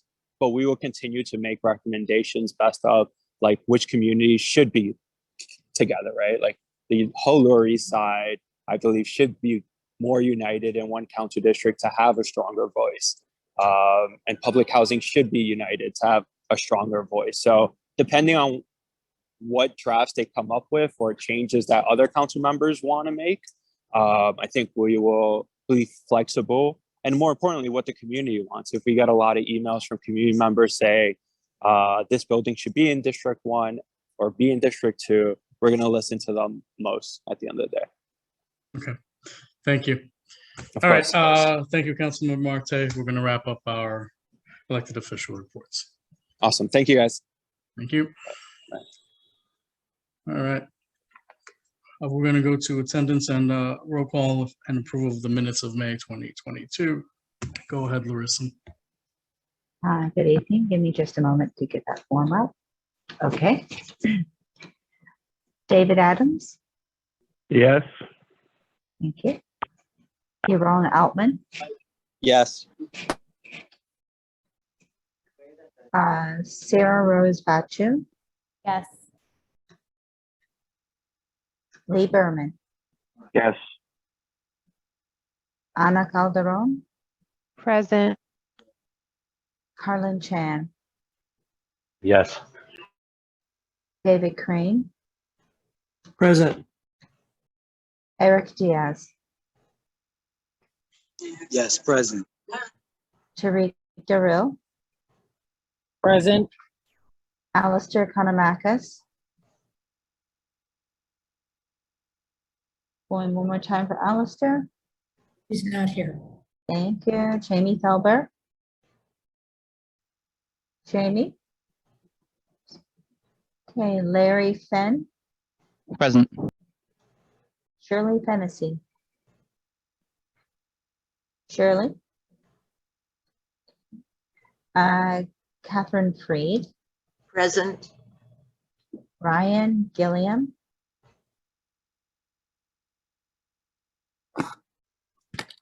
Ryan. Okay, Deborah Glass. Deborah Glass. Okay, Jake Gold, Present. Andrea Gordillo, Yes. Keniel Hernandez. Present. Great, there you are. Here. Herman Hewitt. Herman. Trevor Holland, Present. Valentina Jones, Present. Olympia Kazi, Present. Jeanette Kim, Present. Michelle Clippersmith, Present. Mei Lee, Present. Wendy Lee. Wendy Lee, Alicia Lewis Coleman. Here I am. Welcome. Amanda Liu, Here. David Louie, Present. Laura Lugo, Here. Paul Rangel, Present. Damaris Reyes. Damaris. Richard Sorry, Ro- present. Oh, that's okay. I got you, Damaris. Thank you. Thank you. Richard Ropiak, Yes. Thomas Rosa, Present.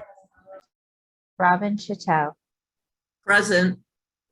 Heidi Schmidt, Present. Arnett Scott, Present. Larissa Shaneberg is present. Anisha Stephen, Present. Sandra Strother, Here. Daniel Tanow, Present. Josephine Velez, Yes. Troy Velez. Troy Velez. Yes. Thank you. Rodney Washington, Yes. Joshua Waterman, Yeah. Kathleen Webster, Present. Jackie Wong. Jackie Wong. July Yang. Yes. And that completes roll call. Thank you, Paul. Thank you. Thank you, Larissa. All right. I'm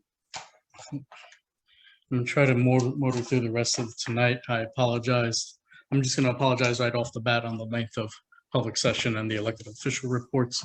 We do make a concerted effort to ask the elected officials and their representatives to keep it succinct and timely. Whether that happens or not is another thing. I also want to remind members to ask questions pertinent to the district. We ask the same thing of the elected officials, and we want the same thing from the members. I erred earlier in allowing one of the elected officials representatives in asking a question during public session. That is my apologies. That should only be for members when they are for presentations. I will let that be known to the elected officials and their representatives during those times, but we do make a concerted effort to reach out to all the elected officials and their representatives to be succinct and have their reports be pertinent to anything CD3 related.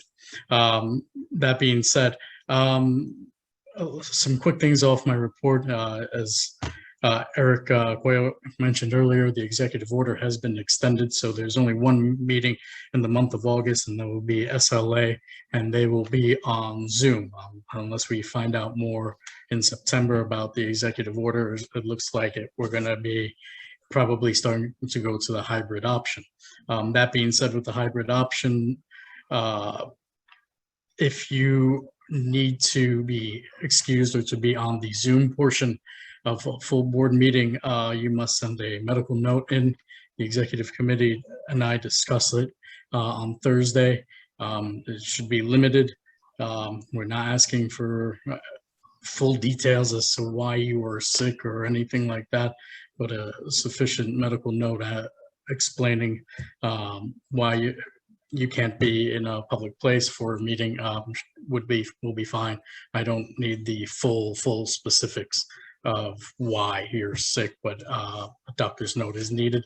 And if you're going to be on Zoom and you're granted to be on Zoom for those hybrid options, you must know that according to the law, this hybrid meeting law, your camera must be on the entire time. Your camera must be on the entire time. Not saying your microphone has to be on the entire time, but your camera must be on the entire time. So I just want people to remember that when that happens. And if you choose that option is granted, that is part of it when we are doing it. So the executive order has been extended next month. There are no meetings except for SLA. So the month of August is off for everyone. And we will be resuming in September. Now, whether that's a hybrid or a Zoom, we will see. We've only received one medical note so far, and I will review it soon enough. There are trainings being posted on the website under member resources, I believe. Please start taking a look at that, especially for new members. Please look at that. I've asked committee chairs to overlook some of the trainings to see if there's anything missing or anything we need to add. I am also asking all of you to please do that as well, to look over and to see and inform yourselves of some of the trainings that we have going on for CB3 and anything CB3 related. That will be it for my report right now, unless I'll take any questions. No? Okay. Thank you. I will move to the district manager and her report. Thank you. I want to remind people that if you see any abandoned sheds, we're still getting some calls, but we're working on a list to give to DOT with Councilmember Rivera's office. So please let me know. Also, if you see any people who are homeless that may not be obvious, for instance, I know there's people sleeping in the pavilion in Columbus Park. And, you know, I want to make sure that Homeless Outreach is aware of all of them.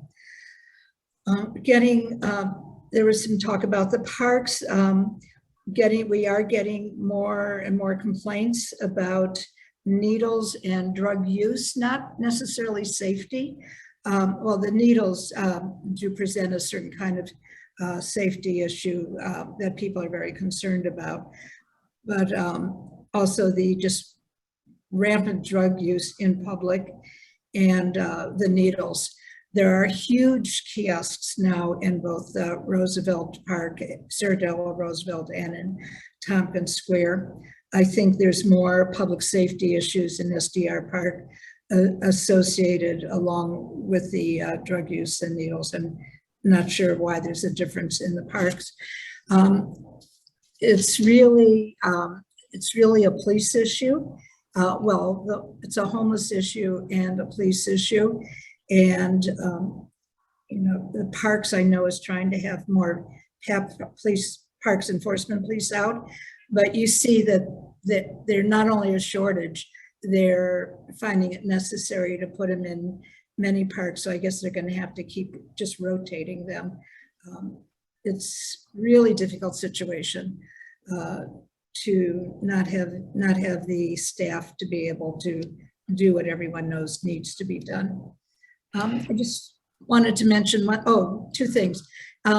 So the borough, Kay mentioned working with the borough president's office.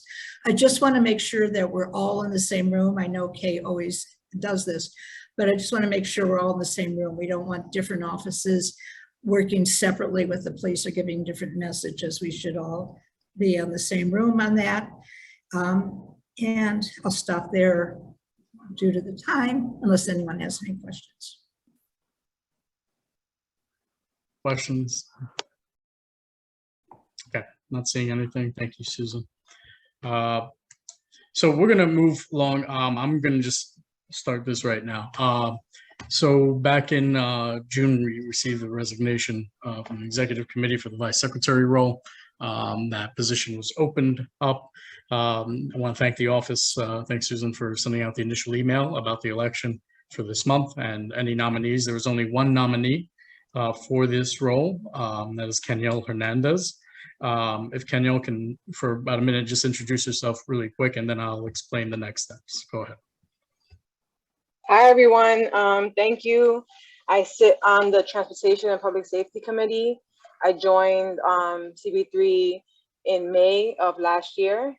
I really love being on the community board and being a part of all the discussions and learning everything that's happening in our community. And I look forward to learning more on this new position. Thank you. Quick. All right. Thank you, Kenya. All right. So the way this is going to work, Larissa's going to do a roll call vote. I know generally with elections, we've done the Google form, but because there's only one nominee, we're just going to do a roll call vote, and your response will either be yes or abstain. And that she's the only nominee. And I'm going to ask Larissa will be in the second column for yes or abstain for Kenyelle Hernandez as vice secretary. Go ahead, Larissa. Thank you, Paul. Okay, let's begin the roll call vote with David Adams. Yes, by the way, it's not a no vote. Yaron Altman. Yes. Sarah Rose Bachu. Yes.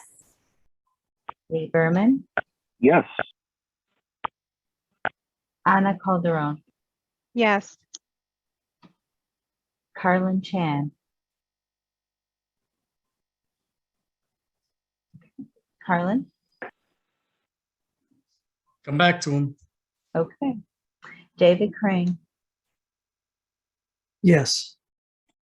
Eric Diaz.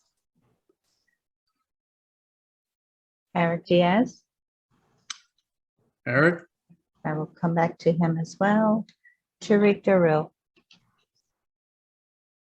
Yes, yes, yes. Okay. Alistair is absent. Jamie is absent. Larry Fenn. Yes. Shirley Fennis is absent. Catherine Freed. Yes, absolutely. Ryan Gilliam is absent. Deborah Glass is absent. Jake Gold. Yes. Andrea Gordillo. Yes. Kenyelle Hernandez. Do I abstain on this? You can say yes, it's fine. You can say yes, Yes, of course. yes. All right. Self-promotion works. Herman is absent. Trevor Holland. Yes. Valentina Jones. Yes. Olympia Kazi. Yes. Jeanette Kim. Jeanette Kim. I think she dropped off. Okay, I'll come back. I'll just check back on my last swing through. Michelle Cooper Smith. Yes. May Lee. May Yes. Lee? Good, thank you. Yes. Wendy Lee is absent. Alicia Lewis Coleman. Absolutely. Amanda Liu. Yes. David Louis. Yes. Laura Lugo. Yes. Paul Rango. Yes. Tamaris Reyes. Yes. Richard Gropiak. Yes. Thomas Rosa. Yes. Robin Chattel. Yes. Heidi Schmidt. Heidi Schmidt. Yes. Thank you. Arnett Scott. Yes. Marissa Chambers is a resounding yes, and thank you for volunteering for this. Anisha Stevens. Yes. Sandra Struther. Absolutely, yes. Daniel Tenau. Yes. Josephine Velez. Yes. Roy Velez. Yes. Rodney Washington. Yes. Joshua Waterman. Yes. Kathleen Webster.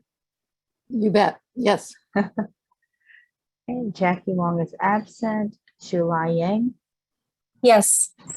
Okay, so we just had a couple of members who did not vote. Let me go back up and retry them again. And they are Carlin Chan. Carlin, are you available? Yes. Yes, thank you. That's a yes vote, too, correct? It's a yes vote. It's a yes Okay. vote. Okay, this is Eric voting for Diaz. secretary, yes. Eric Diaz? Okay. Eric's on, but he's not responsive. Okay, Eric, can you put your vote in the chat, maybe? Seems like he's away from his computer, Okay. wherever All he's right. at. Alistair Konomakis is absent. Okay, and all right, I think that gets everyone. Looks like it is those. Oh, Jeanette Kim is the one we didn't get. Let's see her. I believe she dropped off. Okay. Okay, so of those who are voting, it's 100% unanimous.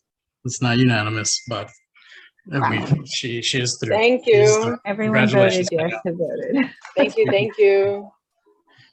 You can count the votes later on, I will. but congratulations, Kenya. And thank you for volunteering for this position and agreeing to Thank you. accept.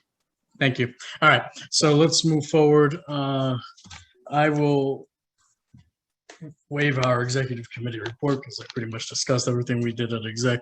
A couple of other things. About a month ago, Ed sent out the bylaw changes that we voted on as a bylaw committee.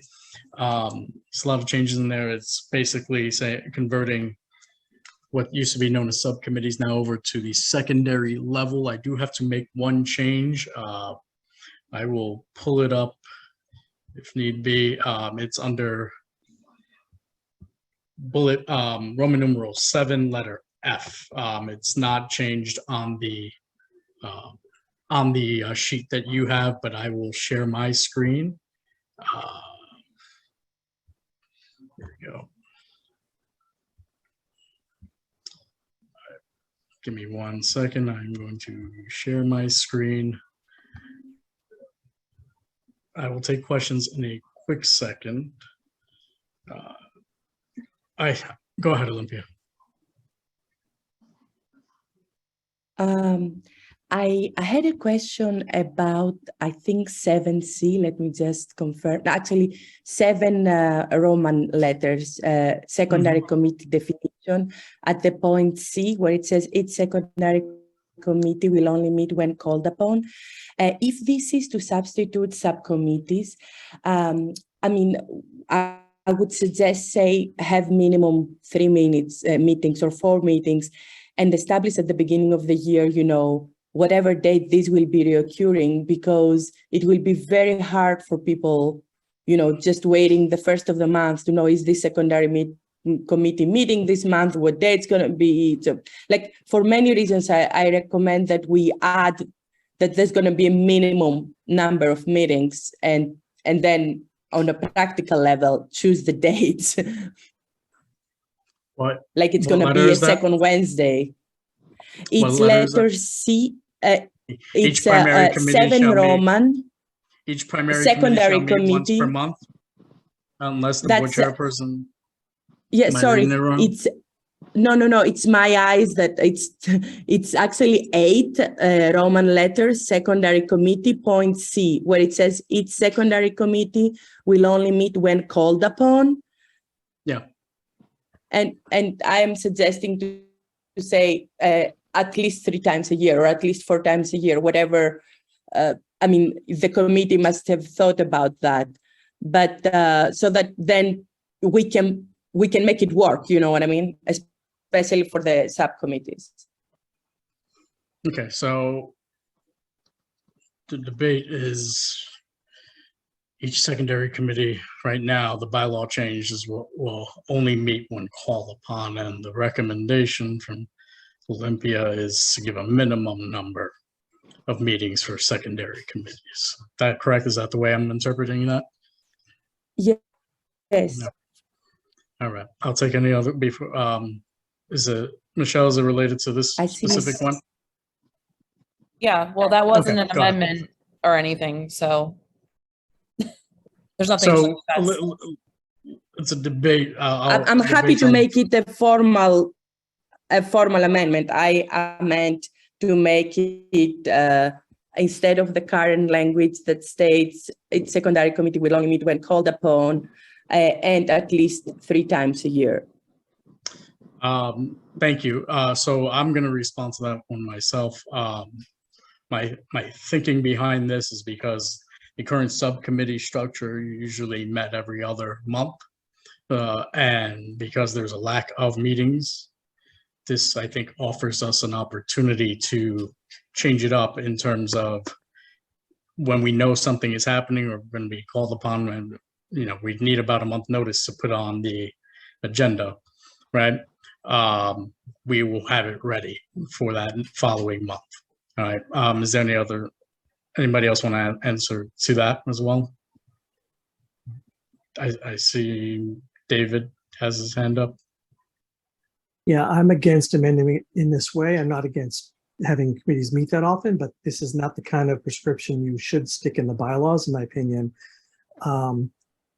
If we find ourselves 9 months into whatever period is a year, and we need to then have 3 meetings to catch up, and then what happens if that doesn't happen? We just don't need to put this in the bylaws. Thank you. Thank you, David. Susan, you have your hand up? Yeah, first of all, it won't work for both bylaw committee, personnel committee. You'd have to form another category of meetings if you do that. But more importantly, David, isn't this against the process of only making substantive changes because you have to notify for 2 months? Well, that is a question. So I'm going to go ahead and explain to everyone bylaws amendments. It's an unusual type of main motion, even though it's called amendment. It does require a 30-day notification so that anyone who would be interested in either passing or defeating it knows about it. So we are allowed only to make small changes to the bylaws amendment. So the standard is, if we feel that if the amendment here, saying 3 days, if the amendment to the bylaws amendment is significant enough that it conceivably would have changed someone's mind about whether to come to this meeting to either make sure that it passes or is defeated, then we are not allowed to do this without another 30-day round of notification. Does that make sense? So, that was me as parliamentarian. As myself, I don't think that this is a substantial change to the bylaws amendment. So I would, if I were the chair, I would go ahead and let's continue debating and vote on the amendment to the bylaws amendment.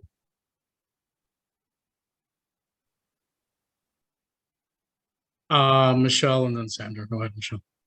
Thanks, Paul. I think maybe it would be helpful if you explain, Paul, the thinking that we discussed in exec about why, because this is actually, to me, this seems like the main change that we made was that secondary committees would be more like ad hoc committees rather than scheduled ones. So maybe it would be helpful to describe that. I'm happy to do it, but I think maybe you should because it was your idea. I think you just did it. Yeah, I think that's been the thinking behind this specific change, was to call upon when needed, when we know there's something that's coming down the pike, whether it's landmarks. For example, I will give you an example. Landmarks doesn't meet every month. And if they have something that's coming down the pike and we know about it, we're able to schedule it when necessary. And it's not just people missing meetings, right?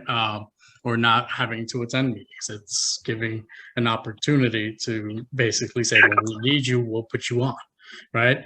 And it's giving us that flexibility and not having to be locked into meeting every other month or having 3 meetings a month or anything like that, or 3 meetings a year. It's not locking us into anything. And if there is a secondary committee that is getting items every month and we start thinking about it, maybe making it a primary committee because it's that important. Or if there's a primary committee that's not meeting enough, we drop it down to a secondary committee. So we can call upon it when needed and it doesn't affect people's attendance, or people can go to meetings that are necessary for them. I think it provides us a lot of wiggle room per se, because there were people on secondary committees and on previous subcommittees that were being marked absent and had no idea what was going on or something like that, and it was affecting their attendance. So I think this is it gives us wiggle room to say, hey, about a month from now, guess what? This committee is going to meet because there's something coming on, and be ready for it. All right, there's 4 hands that I see. Sandra, Richard, Arnett, then I'll go back to Olympia for her second comment. Sandra, go ahead. Well, my question is, how is this going to affect budget priorities? I guess the committees will at least have to meet once a year, right, to set the priorities. How is that going to work? So if it's a meeting that you need to do budget priorities or district needs, then we will set it up the month before. District needs for this committee, it'll be on for this month, and it's set up, and you'll be ready to go right then and there. Okay, one more question. Say both the committees like that I'm on are secondary committees. It does say that I'll have to be on a primary committee as well. Correct. Right. Mm-hmm. Anybody who's on a secondary committee, well, that's another, we're debating this specific amendment about a minimum of 3. So, but just to answer that question quickly, yes, if you're on become a secondary committee, any current member will have to become a primary committee member. So if I want to stay on my secondary committees, I'll have to join a primary committee as well, and then that means I'll have 3 committee meetings a month. Potentially. Okay, thank you. Okay, thank you. Richard. Listening to the discussion and listening to how this seemed to have evolved, the wording secondary committee leaves a strange taste. I'm not saying it's negative. I don't see what's wrong with keeping the old phrase ad hoc committee. If that's what you intended, why don't you just keep the old phraseology? Everybody knows what an ad hoc committee is. A secondary committee is sort of nebulous. So I'd like to suggest considering, I'm not going to make a motion on it. I don't feel that strongly about it, but I think it tends to obscure things as opposed to a phrase that people are more familiar with. And that really means what it means. Thank you. Arnett, then Robin, then Olympia. Okay, for Dave, this is a question for the parliamentarian. Point of information. I did the tutorial, so I wanted to use this. So point of information, when you described is not, this particular point is not a substantial change. How do we differentiate what substantial is and not, as far as when we would say that we can move ahead or make a decision on moving ahead and debating this one particular point? What's the benchmark for substantial? The benchmark or who rules? That would be both. That'd be great. The benchmark and who actually. Well, I know who actually rules. That would be the chair. Right. But when we say something is substantial, what is the discretion on on saying something substantial? Go ahead, David. So I didn't explain it very well. The 30-day notice requirement is so that everybody knows, anybody who's paying attention, knows the bylaws are about to be amended, and they can read the amendment and decide for themselves whether they are going to make an effort to come to the meeting because they want to make sure that it gets passed or to make sure that it does not pass. They feel strongly about it. So will a change such as this one be large enough that you feel, or that, you know, that we feel, it would change someone's mind about whether they should have come or not? Would someone find themselves like really angry if they found out that it passed with this change that they hadn't known about? If that's the case, if we believe that that will be the case, then we must do a 30-day notification and vote next time around. Is that clear? Somewhat, because what needed clarity is, what was that the point for this particular question with the adding on of the dates for section C, or was this an overall suggestion? Okay. No, that's each little amendment. Like so Olympia has offered an amendment to something that was distributed. All this redlining that you see here was distributed 30 days ago, at least to the board, or 28, whatever it is, you know, a month ago to the full board. So that did go through the 30-day notification period, whatever particular notification period is. What had not gone through is this new idea that we should say we'll meet at least three times a year, whatever Olympia has proposed. So that very small tweak is what we are trying to evaluate. Do we think that that would make someone really wish they had been here? And that's where I said, in my opinion, I don't think that it's that large of a change. Okay, thank you. I got it now. Thanks. Thank you. Bye-bye. Robin, go ahead. Yeah, hi. I don't know how, I'm curious about how many subcommittees or secondary committees there are. I know there's arts and culture, but unless there have been a bunch of others formed that I'm not aware of, and They're not formed yet. Right. They won't be formed yet. This has to pass first. Right. So our website, you know, the way the changes have been made to the community board websites, there's no longer a list of committees and who's on committees, unless I can't find it. But There is. It's hard. Okay, it used to be very easy to find, so maybe I'm just having a hard time. So this is referencing anything that may be formed going forward, but then the only secondary or subcommittee or ad hoc committee that right now is the arts and culture. Is that correct? And then, well, the only subcommittee that currently exists, yes, is arts and so. Okay. Okay. Paul, was this put together because there have been requests to create additional committees?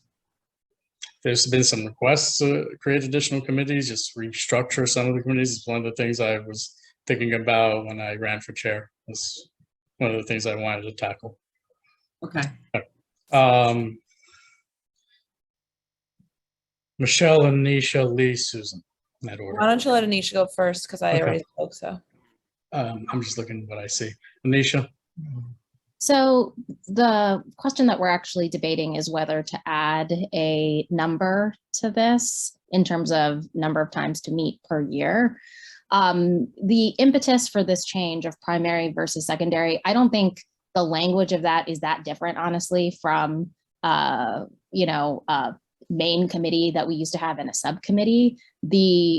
Richard, to your sort of clarifying point earlier, nothing was called ad hoc before. This is the change to make it.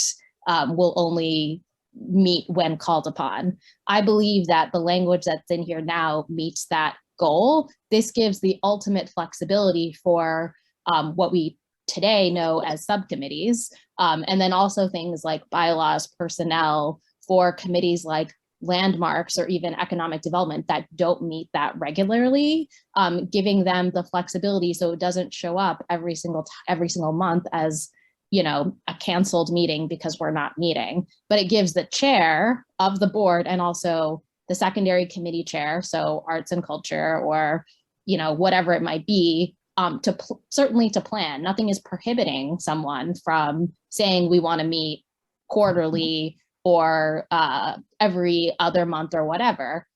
This just gives the flexibility that it doesn't actually have to meet, like it says currently our process is that it's the subcommittees alternate every other month. And if they choose not to meet, it shows up as something being canceled. So to me, this is the best scenario.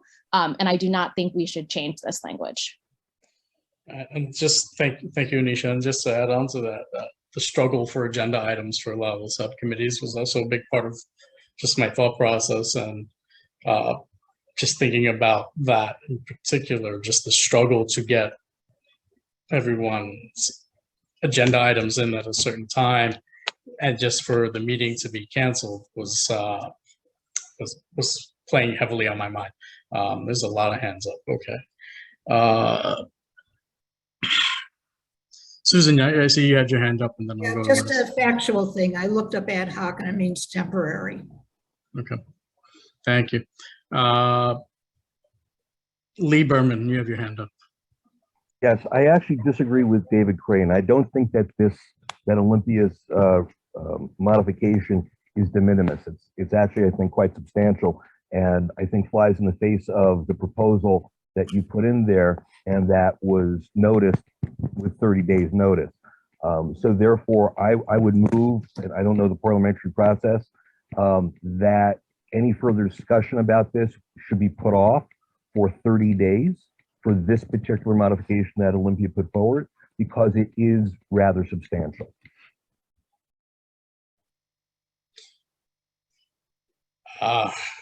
Okay. So that's a motion.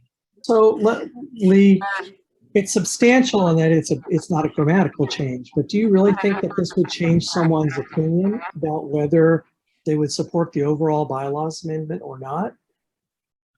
I do, because putting in, for example, quarterly is different from only when, will only meet when called upon. And so the notification of, you're putting in a certain number there, and I do think it is substantial, David, yes. Okay, Paul, I really don't know the procedure to decide whether this should, I'm going to just stop my share really quick so I can see everyone's hands up. I'm just going to stop my share really quick. That is a motion to send this back pretty much to bylaws committee for this. Go ahead, Michelle. Go, Michelle. Because we didn't know what we didn't vote to add anything. So we don't need to do a 30-day notice. We're just debating that. We don't need to stop. Like, it's not in. It's not right. in. And actually, there wasn't even a second on the motion to make that amendment. So I second the motion. I second as well. I second the motion. Fourth and okay. fifth. Well, I'm going to call the question on debate for this motion. David's raising his hand. Go, David. Paul, so here, I think this might be the right procedure, because I don't know if there's an official one by Robert's rules, that if we vote on this, which we ought to do, it's been called, if we vote on this, if the amendment passes, we trigger another 30-day thing. If it rises to that level, one person has said it does. And if the motion fails, we continue here tonight. So I guess the first step, Paul, is decide whether people want to end the debate, majority of us, and then secondly, vote on this amendment. And if it passes, then we need to figure out what to do about a possible 30-day period. Okay, so there's a second to the motion to add a time frame. Was it 3 months? Is that what it was, Olympia?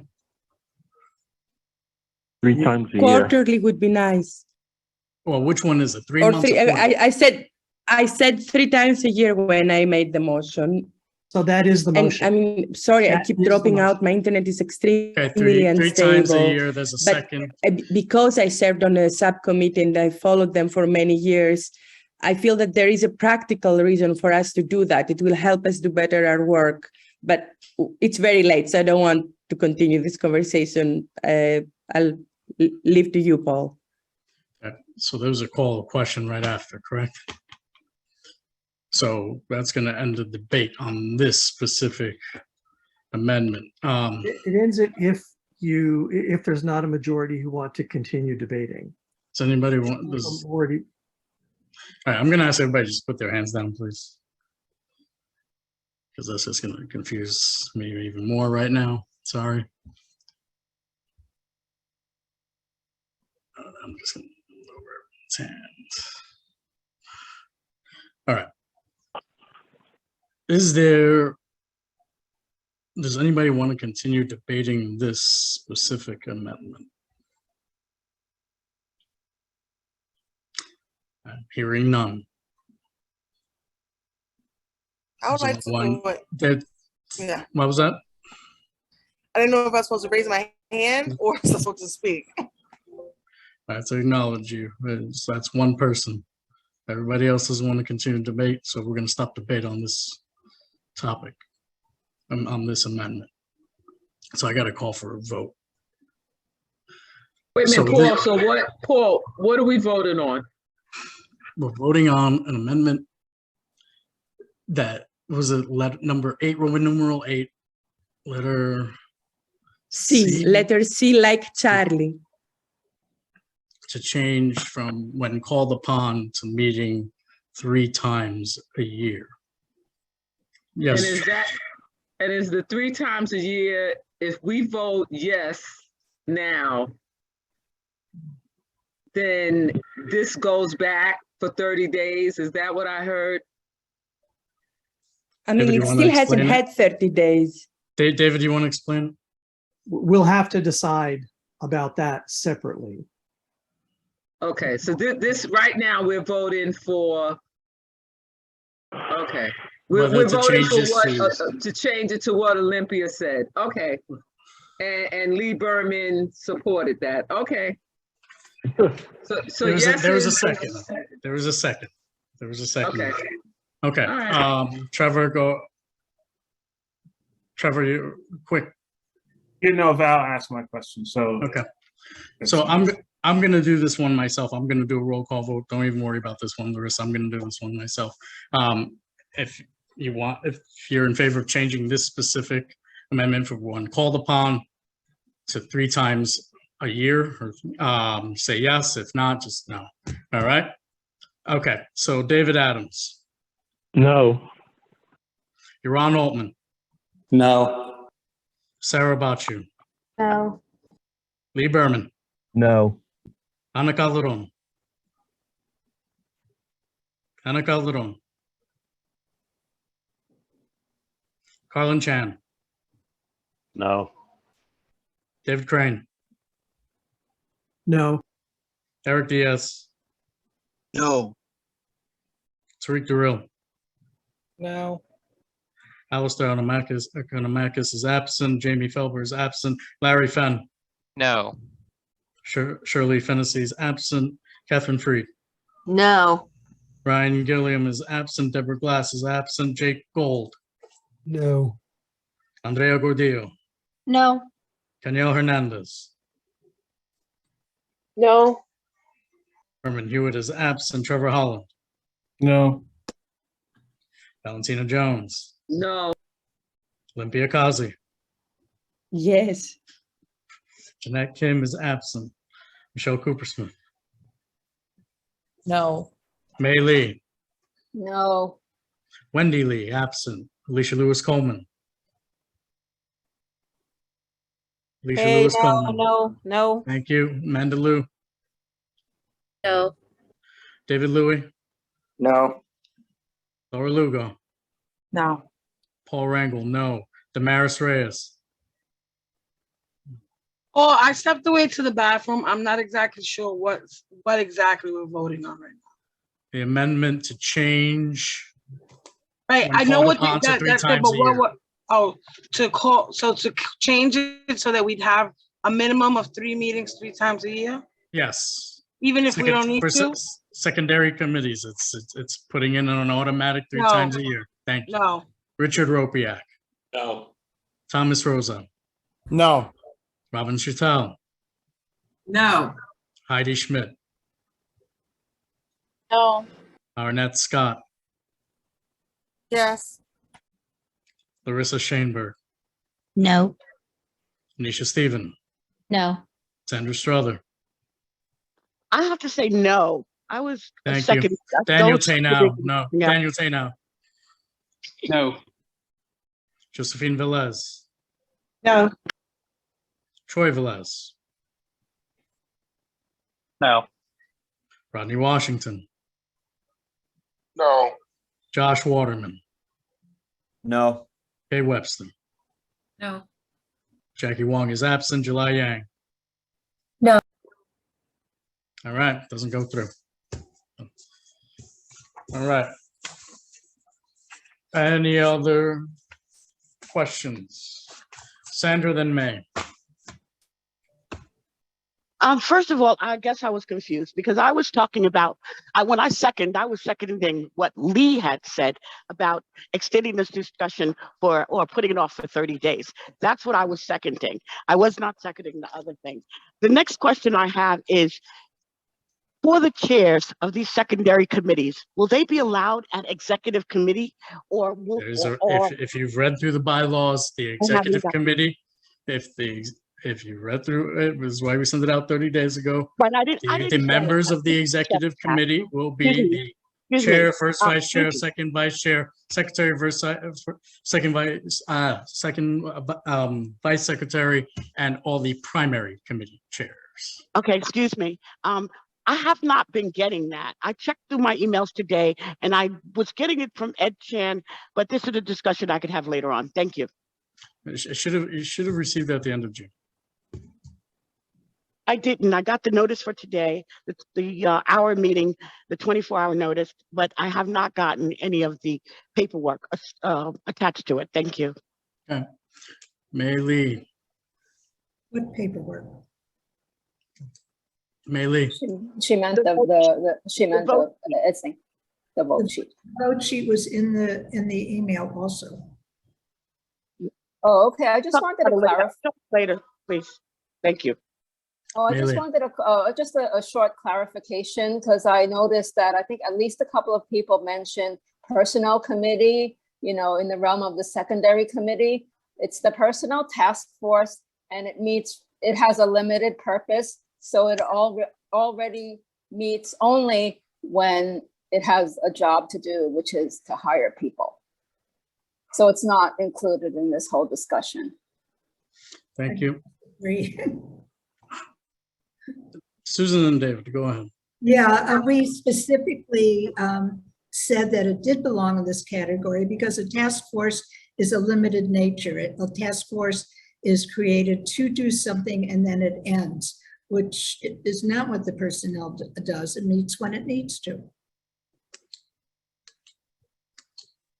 Okay. David. Yeah, I was going to say what Susan said, but the fact is the personnel task force should be turned into a secondary committee at some point because it does allow for meeting as necessary, or would allow as. Thank you. All right, so I actually did have a small change that I needed to make under bullet point, not bullet point. Roman numeral 7, letter F. I will share my screen again.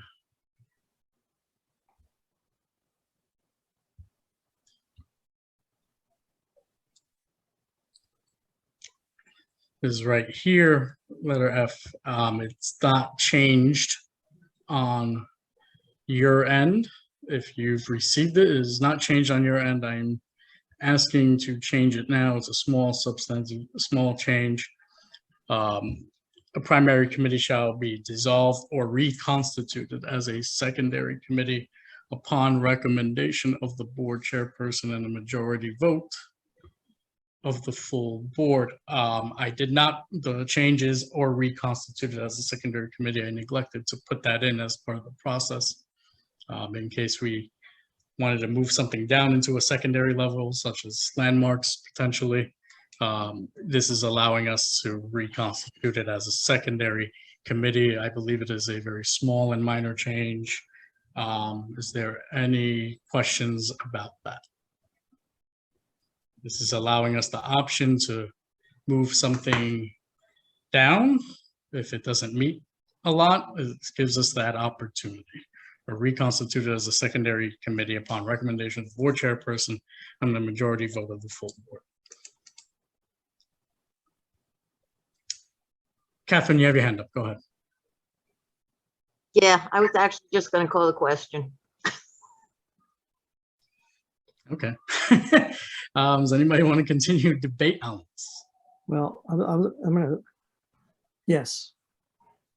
So anybody else wants to continue debate? Because was your motion seconded, or was that a call to question on the entire bylaws amendment? So I will do this for me. Second Paul's amendment. Thank you. Now I'll call the question All right. on the change. Are we closing debate on this specific change?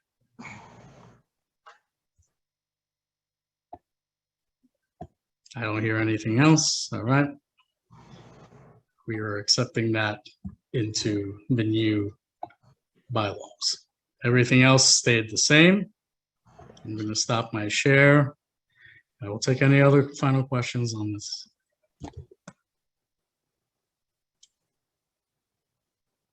All right, that will be part of the final vote for tonight. I'm sorry. Can I ask David a question? Sure, but I'm gonna also say that we need to do bylaws. We need to vote on the whole bylaws amendment, I think now, separately at least. Sandra, what you got? My question is, does this in any way impinge on our rights as board members? I mean, is it not the charter that says that we only need to meet, we only need to pick one committee and have a month? No, it doesn't impinge on your rights, and the charter doesn't say that you only have to pick one committee. Many boards say two. Most all boards say two. How many does ours say? One. One, that's what I thought. So if ours says one, and now I'm using this as personal, I don't know if anyone else has this experience, but like we know, I now may eventually have 3 meetings in 1 month. Does that not in any way impinge on, me as a board member? Does it make it unfair to me that I will have to be at 3 meetings in 1 month when our rules only require me 1 meeting a month, 2 meetings a month, in addition to this full board? That is transparently a rhetorical question, and so it is part of the debate. David Adams has his hand up. Go ahead, David. Yeah, you can always drop whichever one you want, if it affects you that much. There's no one says you have to be on 3. If you have to be on 2, you drop one. Exactly. If you want to go as an open member, or as a member of the committee, a member of the board, and go to a meeting, you can always do that. Exactly. All right, You Dave. don't have to go to 3. Thank you. Anything else?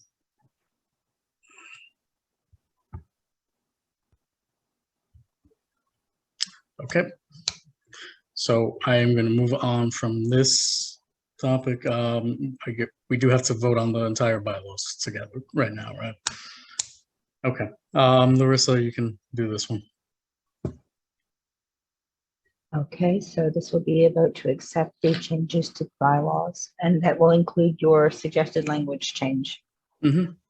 Okay, thank you. Bear with me 1 minute.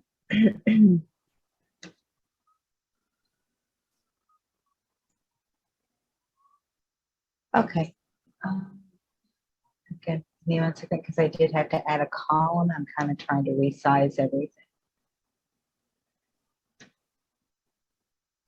Okay, there we go. David Adams.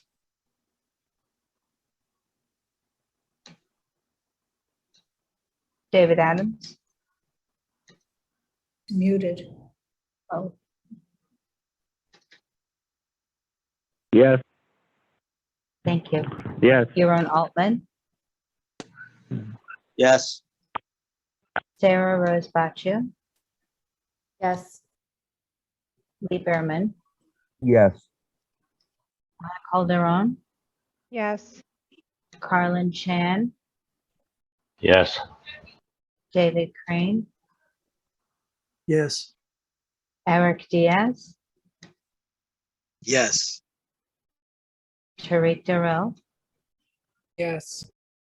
Alistair Economacus. Oh, he's absent, sorry. And Jamie Felber is absent. Larry Fenn, Yes. Shirley Fennessy is absent. Catherine Freed, Yes. Ryan Gilliam is absent. Deborah Gloss is absent. Mr. Gold, and I apologize, I'm again trying to resize these columns. Yes. Yes, thank you. Andrea Godillo, Yes. Caniel Hernandez, Yes.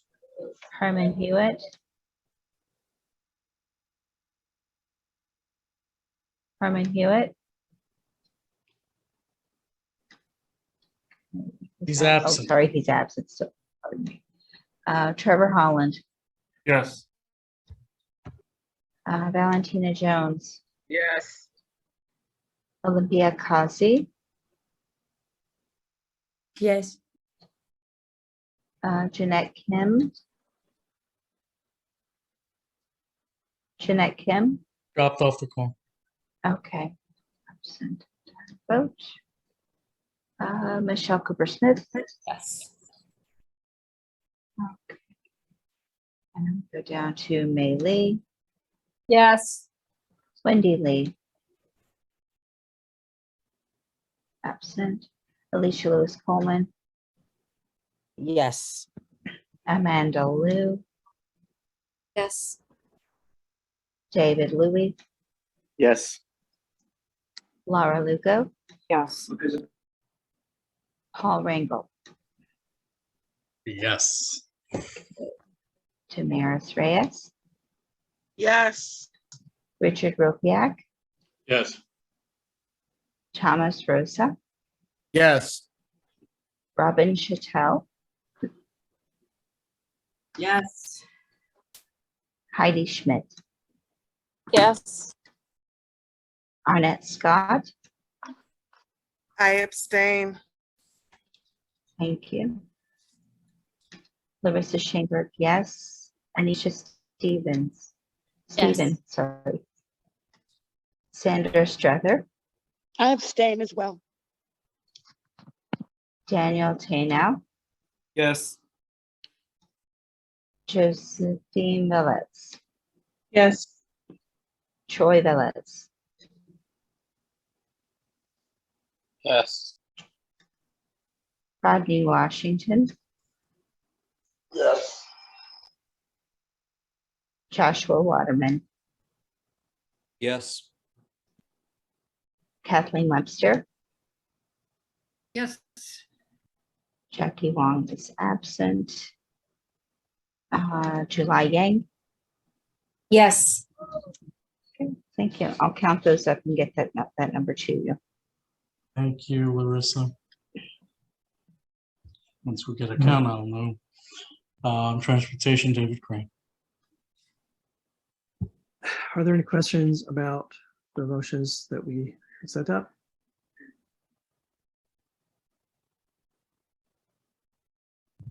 Yes, Daniel.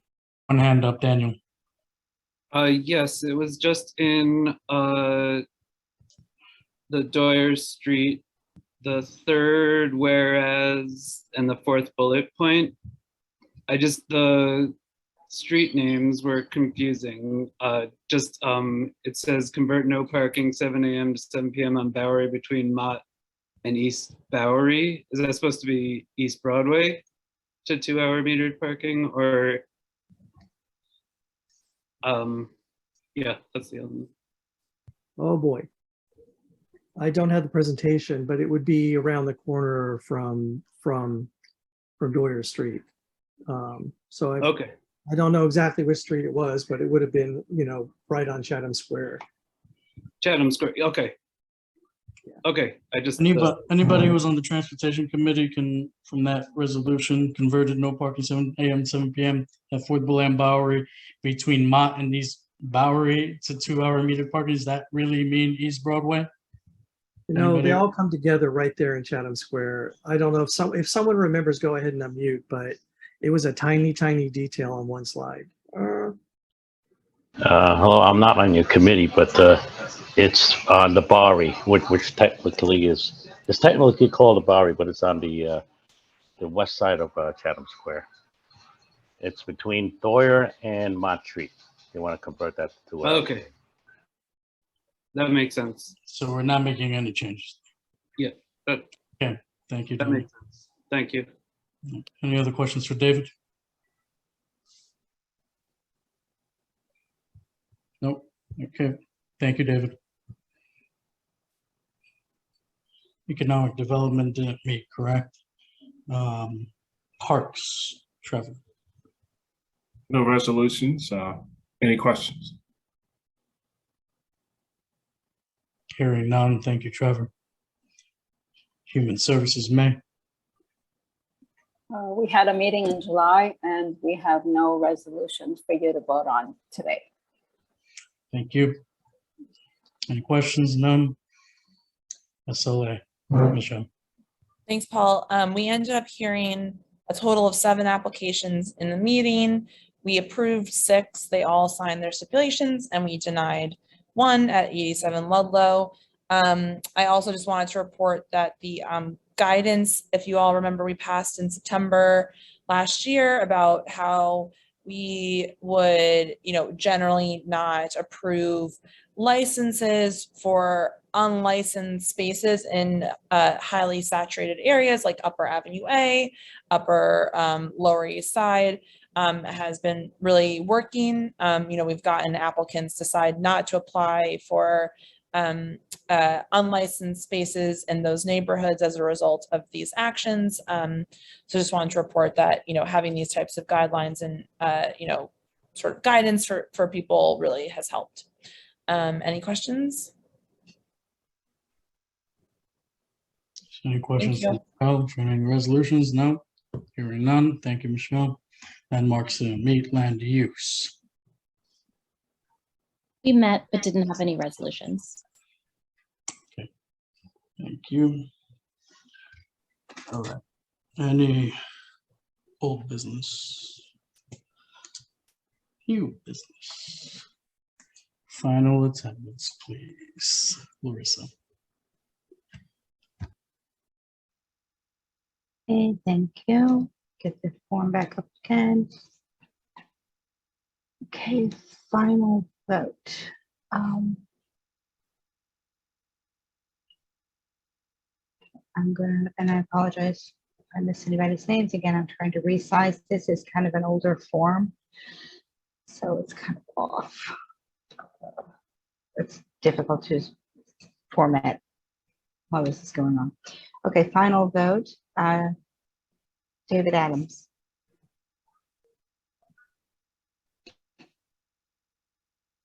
David Adams. David, can you unmute, please? Come back to him, please. Okay, sure. Yerona Altman. Yes, present not voting on transportation 3 and 4. I work for City DOT.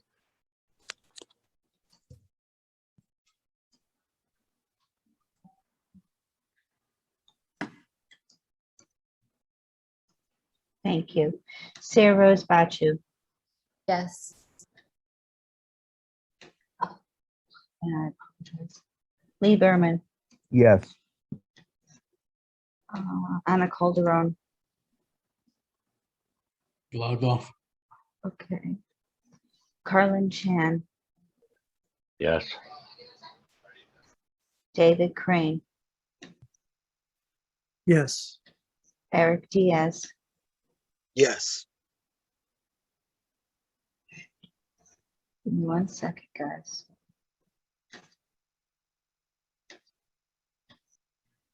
Tariq Darrell, Yes. Alistair Economacus is absent. Jamie Felber, absent. Larry Finn, Yes. Shirley Tennessee is absent. Catherine Freed, Yes. Brian Gilliam, absent. Deborah Glass, absent. Okay, and Mr. Gold. Yes. Thank you.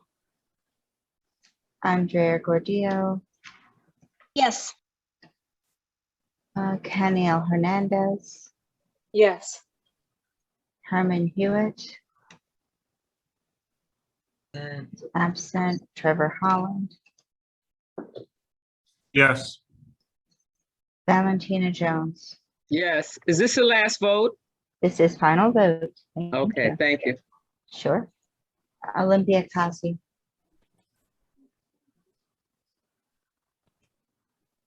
Olympia Kasi. She dropped off. I'll come back to Olympia. Jeanette Kim. Absent. Michelle Cooper Smith. Yes, thank you. Sure. May Lee. Yes. Wendy Lee. Absent. Alicia Lewis Coleman.